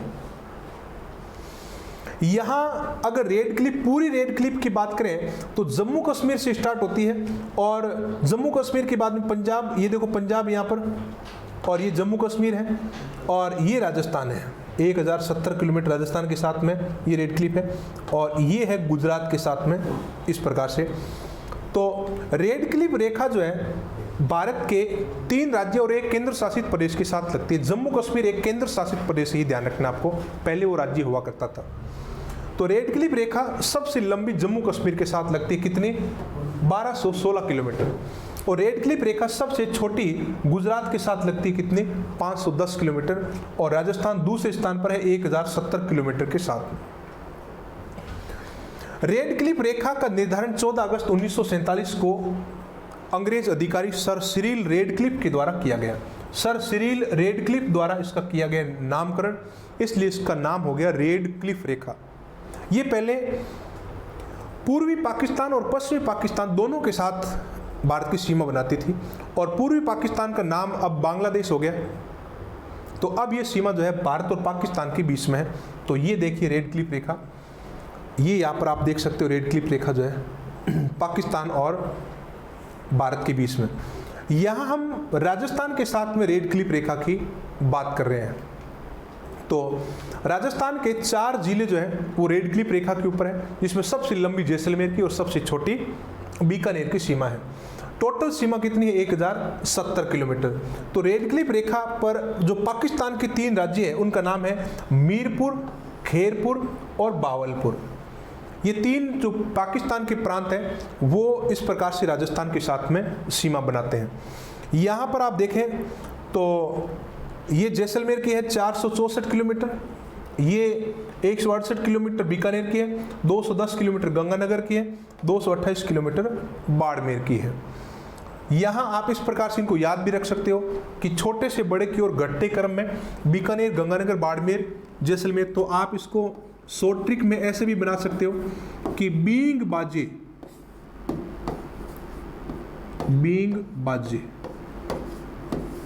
बीकानेर, गंगानगर, बाड़मेर, जैसलमेर। बीकानेर, गंगानगर, बाड़मेर, जैसलमेर। 168 सबसे छोटी, 464 सबसे बड़ी। रेड क्लिफ रेखा के बाद में हम बात करेंगे कि राजस्थान की अंतर्राज्यीय सीमा कौन कौन से राज्यों के साथ में लगती है, और कौन कौन से ऐसे जिले हैं जो 2 राज्यों के साथ सीमा बनाते हैं, कौन से जिले जो है एक देश और एक राज्य के साथ सीमा बनाते हैं। इस प्रकार के इंपॉर्टेंट क्वेश्चन भी यहाँ पर आएंगे। राजस्थान की अंतर्राज्यीय सीमा जो है 4850 किलोमीटर, वो कौन कौन से राज्यों के साथ में, इसकी हम चर्चा कर चुके हैं। ये राज्य है पंजाब सबसे छोटी 89 किलोमीटर, मध्य प्रदेश सबसे लंबी 1600 किलोमीटर। यहाँ पर आप थोड़ा सा इस मैप को समझें। इस मैप में आप देखें, यहाँ पर यह है गंगानगर। गंगानगर जो है पाकिस्तान के साथ सीमा बना रहा है और गंगानगर पंजाब के साथ सीमा बना रहा है। तो गंगानगर एक ऐसा जिला है राजस्थान का जो एक देश के साथ और एक राज्य के साथ सीमा बनाता है। अंतर्राष्ट्रीय सीमा और अंतर्राज्य दोनों प्रकार की सीमा बनाता है गंगानगर। इसी प्रकार से यहाँ पर आप देखो बाड़मेर यहाँ पर पाकिस्तान के साथ सीमा बना रहा है और यहाँ गुजरात के साथ सीमा बना रहा है। तो बाड़मेर भी एक देश के साथ और एक राज्य के साथ 2 प्रकार की सीमा बना रहे हैं। तो यहाँ पर जो है उसके बाद में अगर हम बात करें कि हनुमानगढ़, ये देखो हनुमानगढ़, ये हनुमानगढ़ और ये चूरू, हरियाणा की बॉर्डर पर, हरियाणा की सीमा पर कौन कौन से राजस्थान के जिले हैं आप जरा गौर से देखिएगा। हरियाणा की सीमा, पंजाब की सीमा गंगानगर, ये गंगानगर यहाँ पर, और ये हनुमानगढ़ है। ये 2 जिले जो पंजाब की सीमा पर है, और हरियाणा की सीमा पर हनुमानगढ़ आ जाता है, यहाँ पर चूरू आ जाता है, यहाँ झुंझुनू आ जाता है, ये सीकर आ जाता है, और ये जयपुर और ये अलवर, उसके बाद में ये आ जाता है भरतपुर।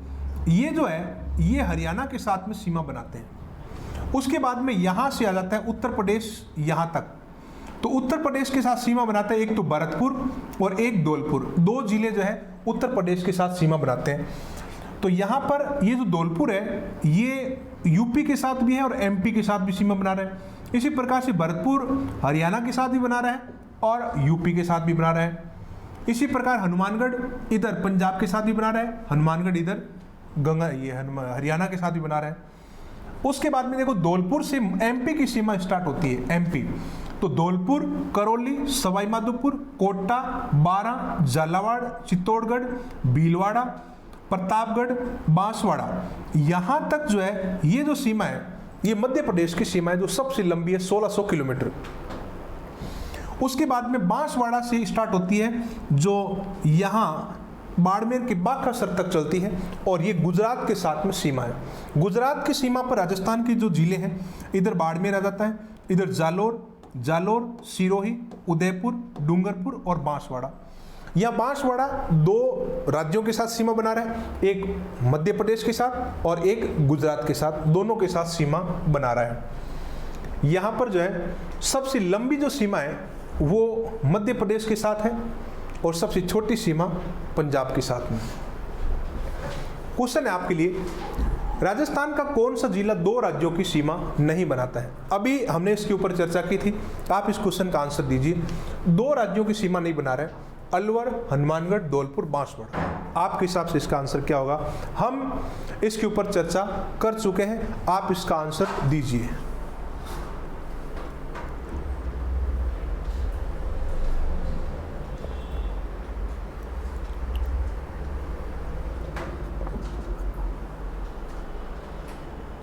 चलिए देखते हैं इसका सही आंसर। ये अलवर।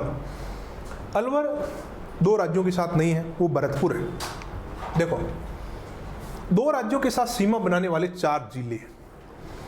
हनुमानगढ़ जो है वो पंजाब और हरियाणा के साथ में है, तो यहाँ पर अभी हमने देखा था कि ये रहा हनुमानगढ़, ये रहा पंजाब और ये हरियाणा, दोनों के साथ में यहाँ पर सीमा बना रही है। भरतपुर हरियाणा और उत्तर प्रदेश के साथ सीमा बना रहे हैं, तो ये रहा देखो भरतपुर, ये उत्तर प्रदेश और ये हरियाणा, तो भरतपुर जो है दोनों के साथ यहाँ पर सीमा बना रहा है। धौलपुर उत्तर प्रदेश और मध्य प्रदेश के साथ सीमा बना रहा है, तो ये रहा देखो धौलपुर, ये ऊपर उत्तर प्रदेश और नीचे ये रहा मध्य प्रदेश, तो दोनों के साथ सीमा बना रहा है। बांसवाड़ा भी मध्य प्रदेश और गुजरात दोनों के साथ सीमा बना रहा है, तो ये रहा बांसवाड़ा, इधर ये रहा गुजरात और इधर ये रहा मध्य प्रदेश, ये रहा बांसवाड़ा की सीमा। इस प्रकार से ये वो जिले हैं जो दो दो राज्यों के साथ सीमा बनाते हैं। चलिए अब क्वेश्चन की ओर चलते हैं। आपके लिए क्वेश्चन है, कौन से दो जिले अंतर्राष्ट्रीय व अंतर्राज्यीय दोनों सीमा बनाते हैं? बाड़मेर जैसलमेर, गंगानगर हनुमानगढ़, गंगानगर बाड़मेर, बाड़मेर धौलपुर। कौन से दो वो जिले जो अंतर्राष्ट्रीय और अंतर्राज्यीय दोनों सीमा बनाते हैं? चलिए तो इसका सही आंसर आप बताएं। तो आप देखें सही आंसर इसका ये रहा, गंगानगर और बाड़मेर। तो यहाँ पर दोनों सीमा बनाते हैं, तो गंगानगर और बाड़मेर ये हमने अभी समझा था कि दोनों प्रकार की सीमा जो है ये बनाता है। तो अब आप देखें वो जिले जो अंतर्राष्ट्रीय व अंतर्राज्यीय दोनों सीमा बनाते हैं। गंगानगर हिंदुमल कोट से प्रारंभ होता है और बाड़मेर के बाखासर तक ये पाकिस्तान के साथ लगने वाली रेड क्लिफ रेखा है। वे आंतरिक 8 जिले जो कोई भी सीमा नहीं बनाते हैं। ये वो जिले हैं राजस्थान के जो किसी भी सीमा पर नहीं है, वो ना तो किसी प्रकार की कोई राज्य की सीमा बनाता है ना किसी देश की सीमा बनाता है। वो जिले हैं नागौर, राजसमंद, जोधपुर, बूंदी, दौसा, अजमेर, पाली, टोंक। आप इसमें देख सकते हो नागौर, ये रहा देखो नागौर किसी के साथ, ये राज्यों के साथ कोई सीमा नहीं है, कोई देश के साथ सीमा नहीं है। उसके बाद में आप देखो यहाँ पर जो है ये रहा टोंक, ये रहा अजमेर, ये रहा दौसा और ये रहा पाली, ये रहा जोधपुर, यहाँ पर ये रहा बूंदी। टोटल हो गए 3, 4, 7 और एक और आपका रह गया आपका पाली, टोंक, अजमेर, बूंदी, राजसमंद, ये रहा राजसमंद। ये 8, ये 8 वो जिले हैं जो ना तो कोई राज्य की सीमा बनाते हैं और ना कोई देश की सीमा बनाते हैं। इनको हम कहते हैं मध्यवर्ती जिले, राजस्थान के मध्यवर्ती जिले। अब देखिए कौन से दो जिले हैं जो मध्य प्रदेश के साथ सीमा बनाते हैं? एमपी के साथ सीमा बनाने वाले दो जिलों के नाम बताइए। धौलपुर करौली, भरतपुर धौलपुर, बांसवाड़ा डूंगरपुर, झालावाड़ बूंदी। इसमें से सही आंसर आप बताइए। चलिए इसका सही आंसर आप देखें स्क्रीन के ऊपर, धौलपुर व करौली ये मध्य प्रदेश के साथ सीमा बनाते हैं। तो अब देखिए यहाँ पर हमने ये तो धौलपुर है और ये करौली है, दोनों ही देखो मध्य प्रदेश के साथ में लगे हुए हैं। पाकिस्तान की सीमा पर 4 जिले कौन कौन से हैं इसकी हम चर्चा कर चुके हैं। बीकानेर, गंगानगर, जैसलमेर, बाड़मेर। और गुजरात की सीमा के ऊपर 6 जिले हैं राजस्थान के, बाड़मेर, जालोर, सिरोही, उदयपुर, डूंगरपुर, बांसवाड़ा। मध्य प्रदेश की सीमा पर राजस्थान के कितने जिले हैं? 10 जिले हैं। बांसवाड़ा, प्रतापगढ़, चित्तौड़गढ़, भीलवाड़ा, कोटा, झालावाड़, बारां, सवाई माधोपुर, करौली व धौलपुर, ये मध्य प्रदेश की सीमा के ऊपर स्थित है। उत्तर प्रदेश की सीमा के ऊपर 2 जिले हैं, धौलपुर और भरतपुर। हरियाणा की सीमा पर 7 जिले हैं राजस्थान के, भरतपुर, अलवर, जयपुर, सीकर, झुंझुनू, चूरू और हनुमानगढ़, ये हरियाणा के बॉर्डर पर है। पंजाब की सीमा पर राजस्थान के 2 जिले हैं, एक हनुमानगढ़ और दूसरा गंगानगर। आप मैप की प्रैक्टिस जरूर करें, मैप की प्रैक्टिस करेंगे तो आपको ये सारी चीज़ आ जाएगी। देखो यहाँ पर पंजाब लिखा है और ये मैप है, देखो यहाँ इधर से पाकिस्तान और यहाँ तक पंजाब का आ जाता है, ये पंजाब है। तो पंजाब के साथ गंगानगर, हनुमानगढ़, हरियाणा के साथ ये हनुमानगढ़, ये चूरू, झुंझुनू, सीकर, ये जयपुर, ये अलवर और ये भरतपुर, ये हरियाणा के साथ। उत्तर प्रदेश देखो यहाँ से उत्तर प्रदेश स्टार्ट हो जाता है और यहाँ तक है उत्तर प्रदेश, यहाँ से यहाँ तक, तो 2 ही जिले हैं, एक भरतपुर एक धौलपुर। अब यहाँ से मध्य प्रदेश स्टार्ट होता है तो धौलपुर, करौली, सवाई माधोपुर, ये आ जाता है टोंक, ये आ जाता है बारां, ये झालावाड़, ये कोटा इधर, और ये देखो भीलवाड़ा बहुत छोटी सी सीमा यहाँ पर बना रहा है, ये भीलवाड़ा। और बूंदी देखो यहाँ पर सीमा नहीं बना रहा है, बूंदी पीछे यहाँ पर कोटा के पीछे छिपा हुआ है। और ये प्रतापगढ़, ये बांसवाड़ा, ये आगे आपके एमपी के साथ सीमा बनाने वाले।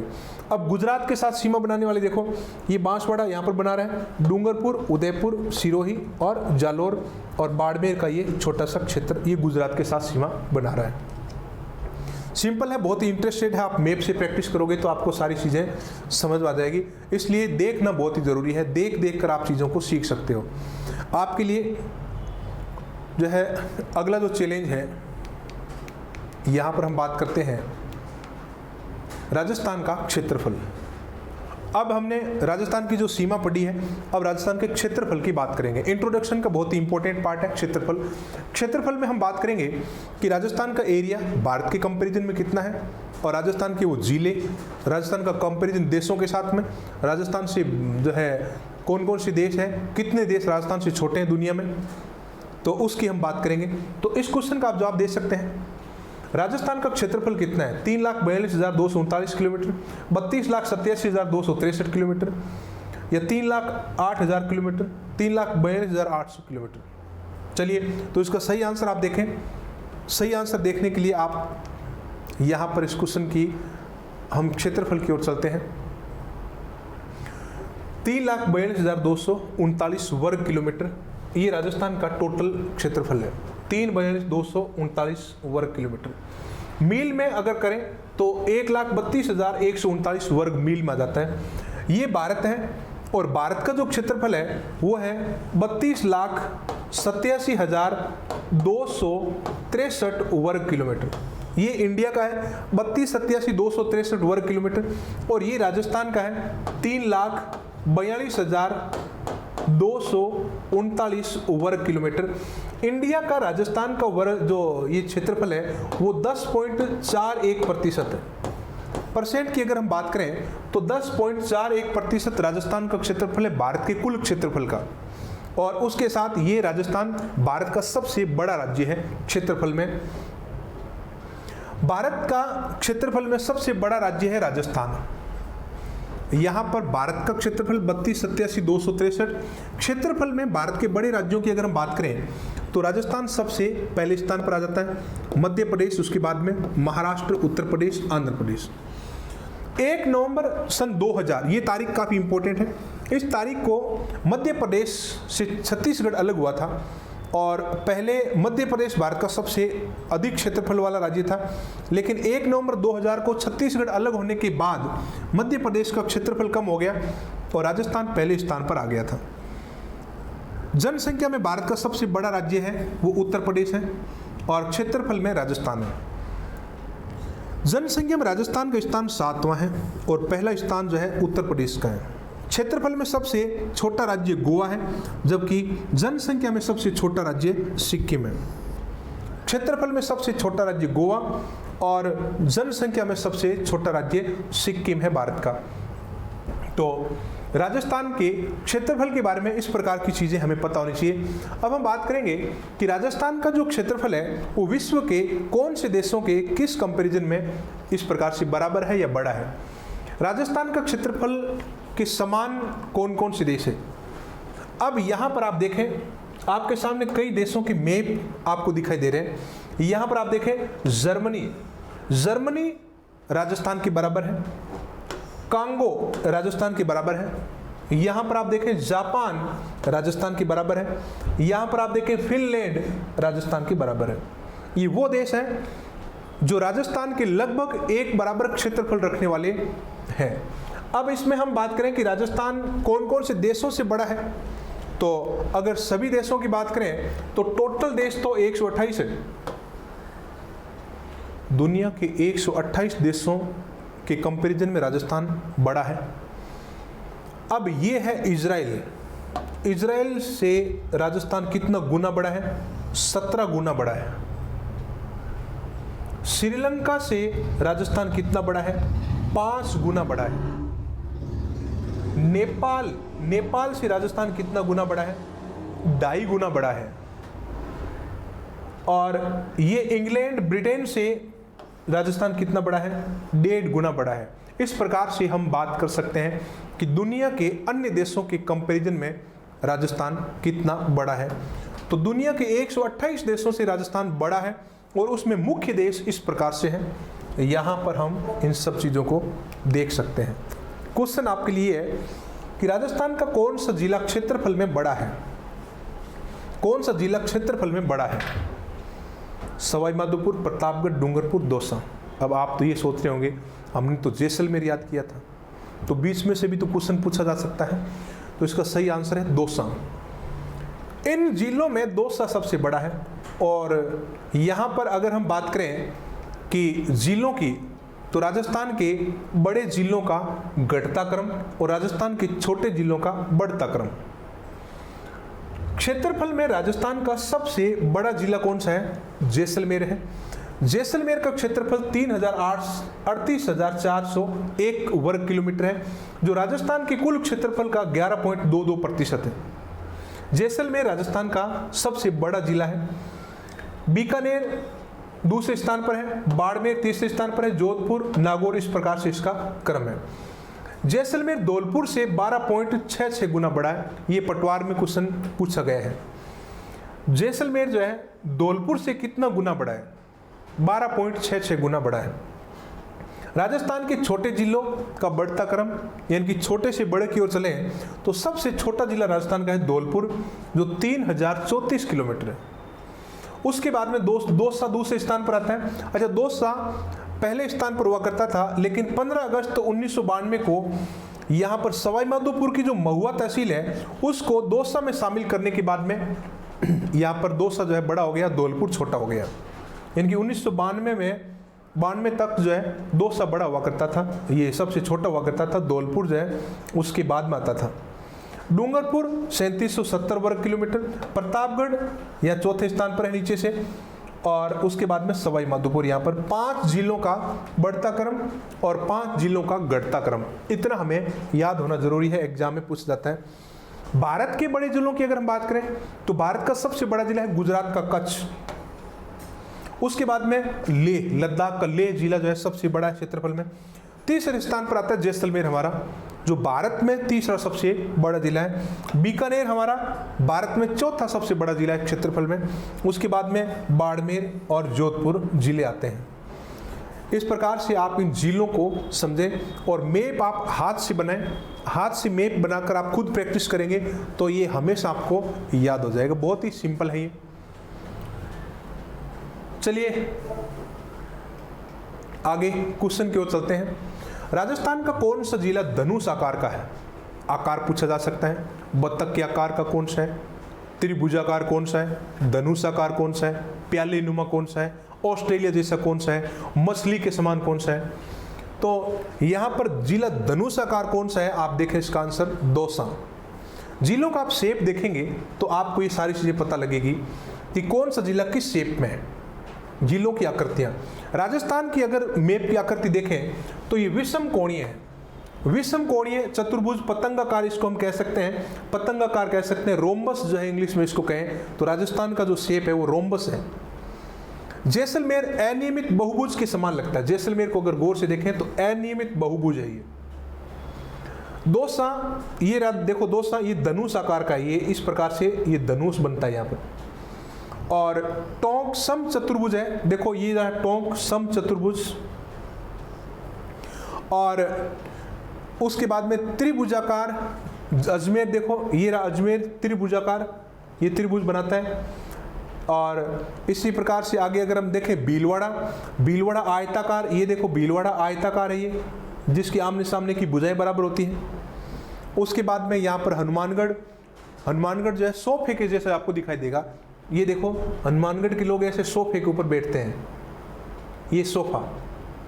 उसके बाद में आप देखो सीकर प्याले नुमा आपको दिखाई देगा, ये रहा सीकर और ये रहा प्याला, सीकर प्याले नुमा। और उसके बाद में देखो भरतपुर जो है वो गिलहरी नुमा आपको दिखाई देगा, ये देखो भरतपुर है, आपको ऐसा लग रहा है ये गिलहरी का मुंह है, और ये जो है गिलहरी की पूंछ है, ये टांगे हैं, गिलहरी कुछ खा रही है यहाँ पर बैठी बैठी, ये हाथ है, ये हाथ है, ये पाँव है। भरतपुर गिलहरी के समान दिखाई दे रहा है। करौली बतख नुमा आपको दिखाई दे रहा है, ये देखो करौली और ये देखो बतख, ये बतख। चित्तौड़गढ़ आपको घोड़े की नाल के समान दिखाई दे रहा है, ये रहा चित्तौड़गढ़, ये घूमा हुआ, ये घोड़े का नाल। उदयपुर जो है ऑस्ट्रेलिया के समान आपको दिखाई दे रहा है। ऑस्ट्रेलिया का आप मैप देखेंगे तो उदयपुर के लगभग एक जैसा दिखाई देगा, तो उदयपुर ऑस्ट्रेलिया के समान आपको दिखाई देगा। उसके बाद में आप देखें तो जालोर जो है गोता लगाते हुए मछली के समान आपको नजर आएगा, ये देखो जालोर, ये इस प्रकार से ये गोता लगाती हुई मछली के समान आपको जालोर नजर आ रहा है। तो आप इस राजस्थान के जो नक्शे हैं जिलों के, उनको आप गौर से देखोगे तो अलग अलग शेप में वो दिखाई देते हैं। और एग्जाम में क्वेश्चन इस प्रकार से पूछ लिए जाते हैं कि कौन सा प्याले नुमा है, कौन सा मछली नुमा है, कौन सा सोफे नुमा है। तो यहाँ आप जब इन चीज़ों को याद करें तो उनको नक्शों को भी आप देखें, मैप लेकर इन चीज़ों को आप याद करें, तब आपको बहुत आसानी से ये सारी चीज़ें याद हो जाएगी। क्वेश्चन आपके लिए, टोंक किस संभाग में शामिल है? हम आगे हैं संभागों में।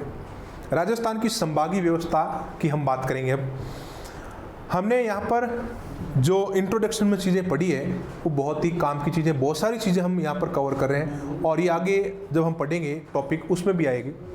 तो टोंक किस संभाग में, संभागीय व्यवस्था की अगर हम बात करें तो अजमेर में टोंक शामिल होता है। अब देखिए राजस्थान की संभागीय व्यवस्था, राजस्थान की संभागीय व्यवस्था, संभाग क्या होते हैं? Divisional system of Rajasthan. Division का मतलब होता है एक जिलों को प्रशासनिक रूप से संचालित करने के लिए अलग अलग डिवीजन बनाना, कई जिलों को मिलाकर एक संभाग बनाना, डिवीजन, ताकि उनको प्रशासनिक रूप से अच्छे से उनको नियंत्रित किया जा सके। राजस्थान में संभागीय व्यवस्था की शुरुआत सबसे पहले करने वाले जो व्यक्ति थे वो थे हीरालाल शास्त्री। हीरालाल शास्त्री ने 1949 में संभागीय व्यवस्था की शुरुआत की कि हमें बेहतरीन रूप से संचालित करने के लिए जरूरी है कि संभाग बनाने होंगे। तो 5 संभागों के साथ में संभागीय व्यवस्था की नींव रखी थी हीरालाल शास्त्री ने 1949 में अपने मुख्यमंत्री कार्यकाल के दौरान। अप्रैल 1962 में राजस्थान की संभागीय व्यवस्था को मोहनलाल सुखाड़िया सरकार ने यह कहकर समाप्त कर दिया कि हमें संभागों की आवश्यकता नहीं है, हम डायरेक्ट जिलों के माध्यम से व्यवस्था को कंट्रोल करेंगे। तो अप्रैल 1962 में मोहनलाल सुखाड़िया सरकार ने संभागीय व्यवस्था को समाप्त कर दिया था। 26 जनवरी 1987 में संभागीय व्यवस्था वापस स्टार्ट हुई एक नए संभाग के साथ में, और वो सरकार थी हरिदेव जोशी की। हरिदेव जोशी सरकार ने संभागीय व्यवस्था पुनः प्रारंभ की थी 26 जनवरी 1987 को, और छठा संभाग उसी समय बना था, और उस संभाग का नाम है अजमेर, जो जयपुर से अलग करके बनाया गया था।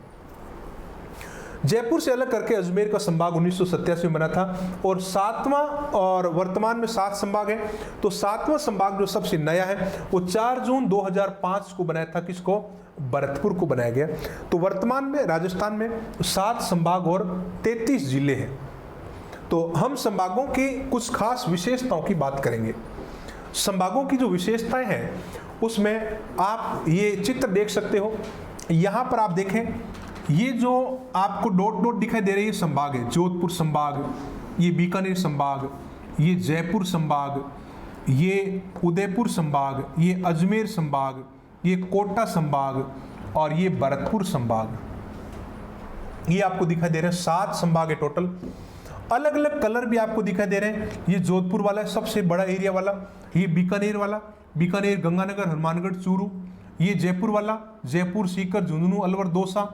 ये भरतपुर, करौली, धौलपुर, भरतपुर, ये इसमें शामिल होते हैं। अजमेर संभाग में नागौर, अजमेर, टोंक और भीलवाड़ा। उदयपुर संभाग में उदयपुर, डूंगरपुर, बांसवाड़ा, प्रतापगढ़, चित्तौड़गढ़ और राजसमंद ये शामिल होते हैं। कोटा संभाग में देखो कोटा, बूंदी, बारां, झालावाड़, ये इस प्रकार की चीज़ें इसमें शामिल होती है। यहाँ संभागों में कुछ खास क्वेश्चन बनते हैं कि सबसे अधिक क्षेत्रफल वाला संभाग। आप गौर करेंगे तो सबसे बड़ा क्षेत्रफल जोधपुर वाला ही नजर आ रहा है, तो सबसे बड़ा क्षेत्रफल इसी का है। इसी प्रकार से सबसे छोटा क्षेत्रफल, सर्वाधिक जनसंख्या वाला संभाग, सर्वाधिक अनुसूचित जाति वाला संभाग, जनजाति वाला संभाग, पढ़ा लिखा संभाग, अनपढ़ संभाग, गोरा संभाग, काला संभाग। चलिए देखते हैं। संभागीय व्यवस्था में हम सबसे पहले बात करेंगे जयपुर संभाग की, जिसमें 5 जिले शामिल हैं। जयपुर संभाग में यहाँ पर 5 जिले शामिल हैं और 5 जिलों में यहाँ पर जयपुर, दौसा, सीकर, झुंझुनू। ट्रिक आप इस प्रकार से इनको याद कर सकते हो।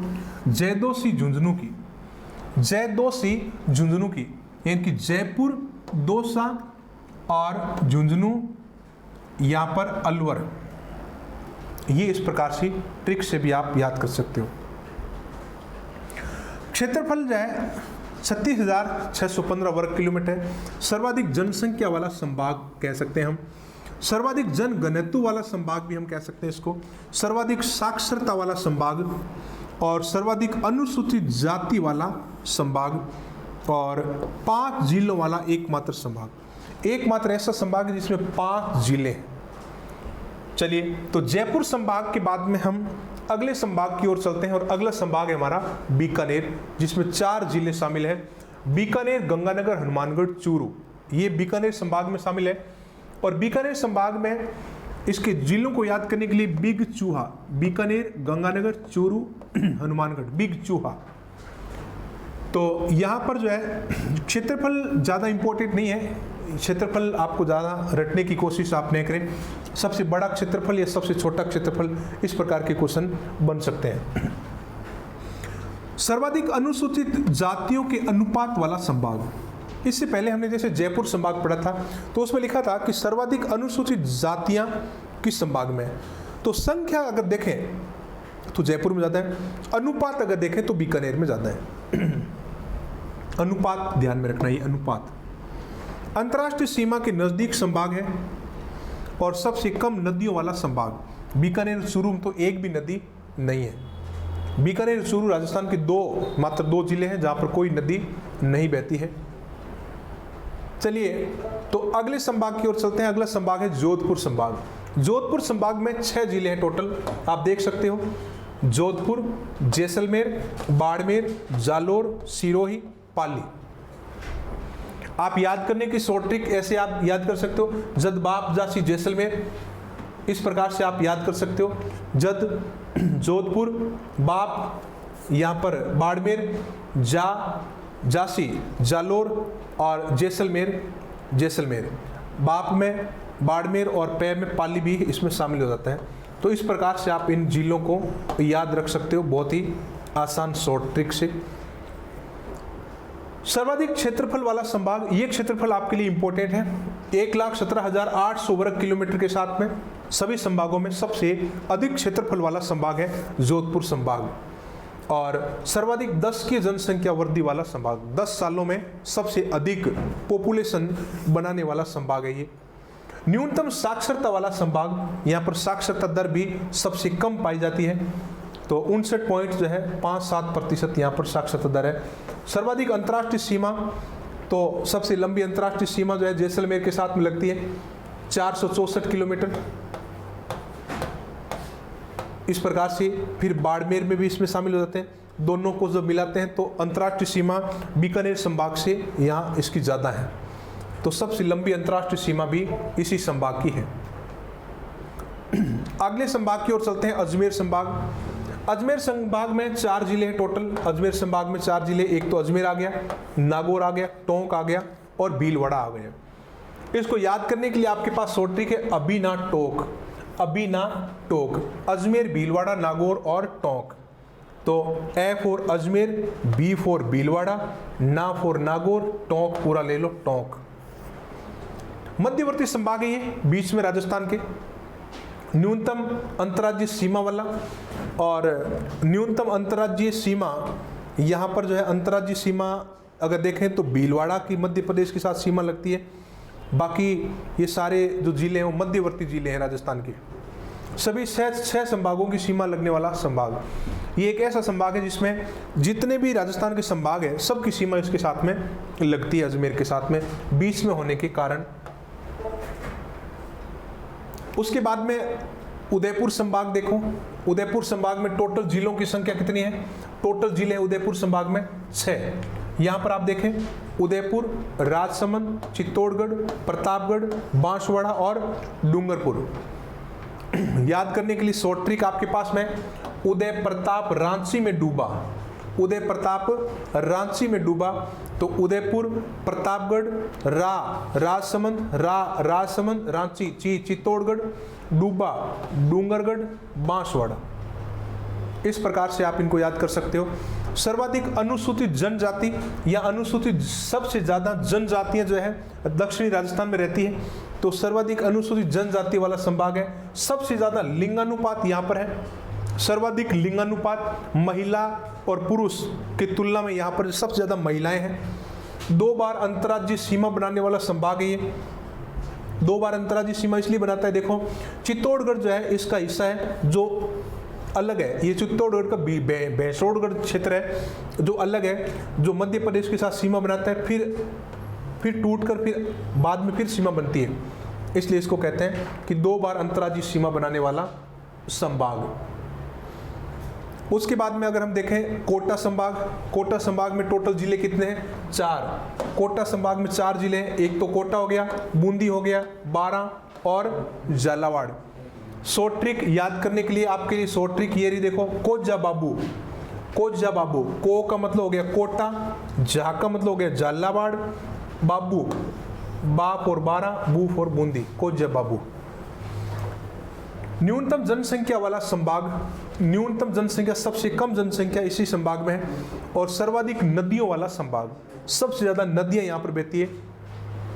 सर्वाधिक नदियों वाला जिला पूछे तो चित्तौड़गढ़, सबसे ज्यादा नदियों वाला जिला चित्तौड़गढ़ है। सबसे ज्यादा नदियों वाला संभाग जो है वो है कोटा। तो आप इस चीज को याद रखें। उसके बाद में भरतपुर संभाग, सबसे नया संभाग भरतपुर। और भरतपुर संभाग में यहां पर हम देखें तो 4 जिले भरतपुर संभाग में। कौन कौन से जिले हैं? देखो एक तो भरतपुर आ गया, धौलपुर आ गया, करौली और सवाई माधोपुर। भरतपुर संभाग जो है सबसे नया संभाग है। कब बना था? 4 जून 2005 में इस संभाग का निर्माण हुआ है। और यहाँ न्यूनतम क्षेत्रफल वाला संभाग 18,122 वर्ग किलोमीटर। सबसे अधिक क्षेत्रफल वाला संभाग जोधपुर, सबसे कम क्षेत्रफल वाला संभाग भरतपुर। भरतपुर के जिले जो है भरतपुर, करौली, सवाई माधोपुर और धौलपुर। इसको याद करने के लिए शॉर्ट ट्रिक है भरत सवाई को 2, भरत सवाई को 2। तो बै का मतलब भरतपुर हो गया, सवाई यानी कि सवाई माधोपुर, और को का मतलब करौली हो गया, करौली, और 2 का मतलब हो गया धौलपुर। तो इस प्रकार से ये जो थी राजस्थान की संभागीय व्यवस्था और राजस्थान का परिचय। यहाँ पर राजस्थान का इंट्रोडक्शन समाप्त होता है। और अब हम अगले टॉपिक को पढ़ेंगे, राजस्थान की भौतिक विशेषताएं। तो अब इस टॉपिक में इतना ही। आप एक बार और इसकी प्रैक्टिस करें और आए हुए जितने भी क्वेश्चन हैं उनको भी आप देखें, सारे क्वेश्चन आपके सोल्व हो जाएंगे। और अगर आपको लगे कि याद नहीं हुआ तो इसको दोबारा देखिए, 3 बार देखिए, जब तक याद नहीं हो तब तक इसका पीछा आप न छोड़ें, क्योंकि सिलेक्शन आपका बहुत ही इम्पोर्टेंट है। आपका सिलेक्शन देखा जाएगा, आपने कितना घंटे पढ़ा, कितना पढ़ा, कैसे सुना, वो आपके ऊपर डिपेंड करता है, लेकिन आपका अल्टीमेटली सिलेक्शन होना चाहिए। इसलिए हमने पूरा वो कंटेंट निकाला है जो आपका सिलेक्शन करवा दे।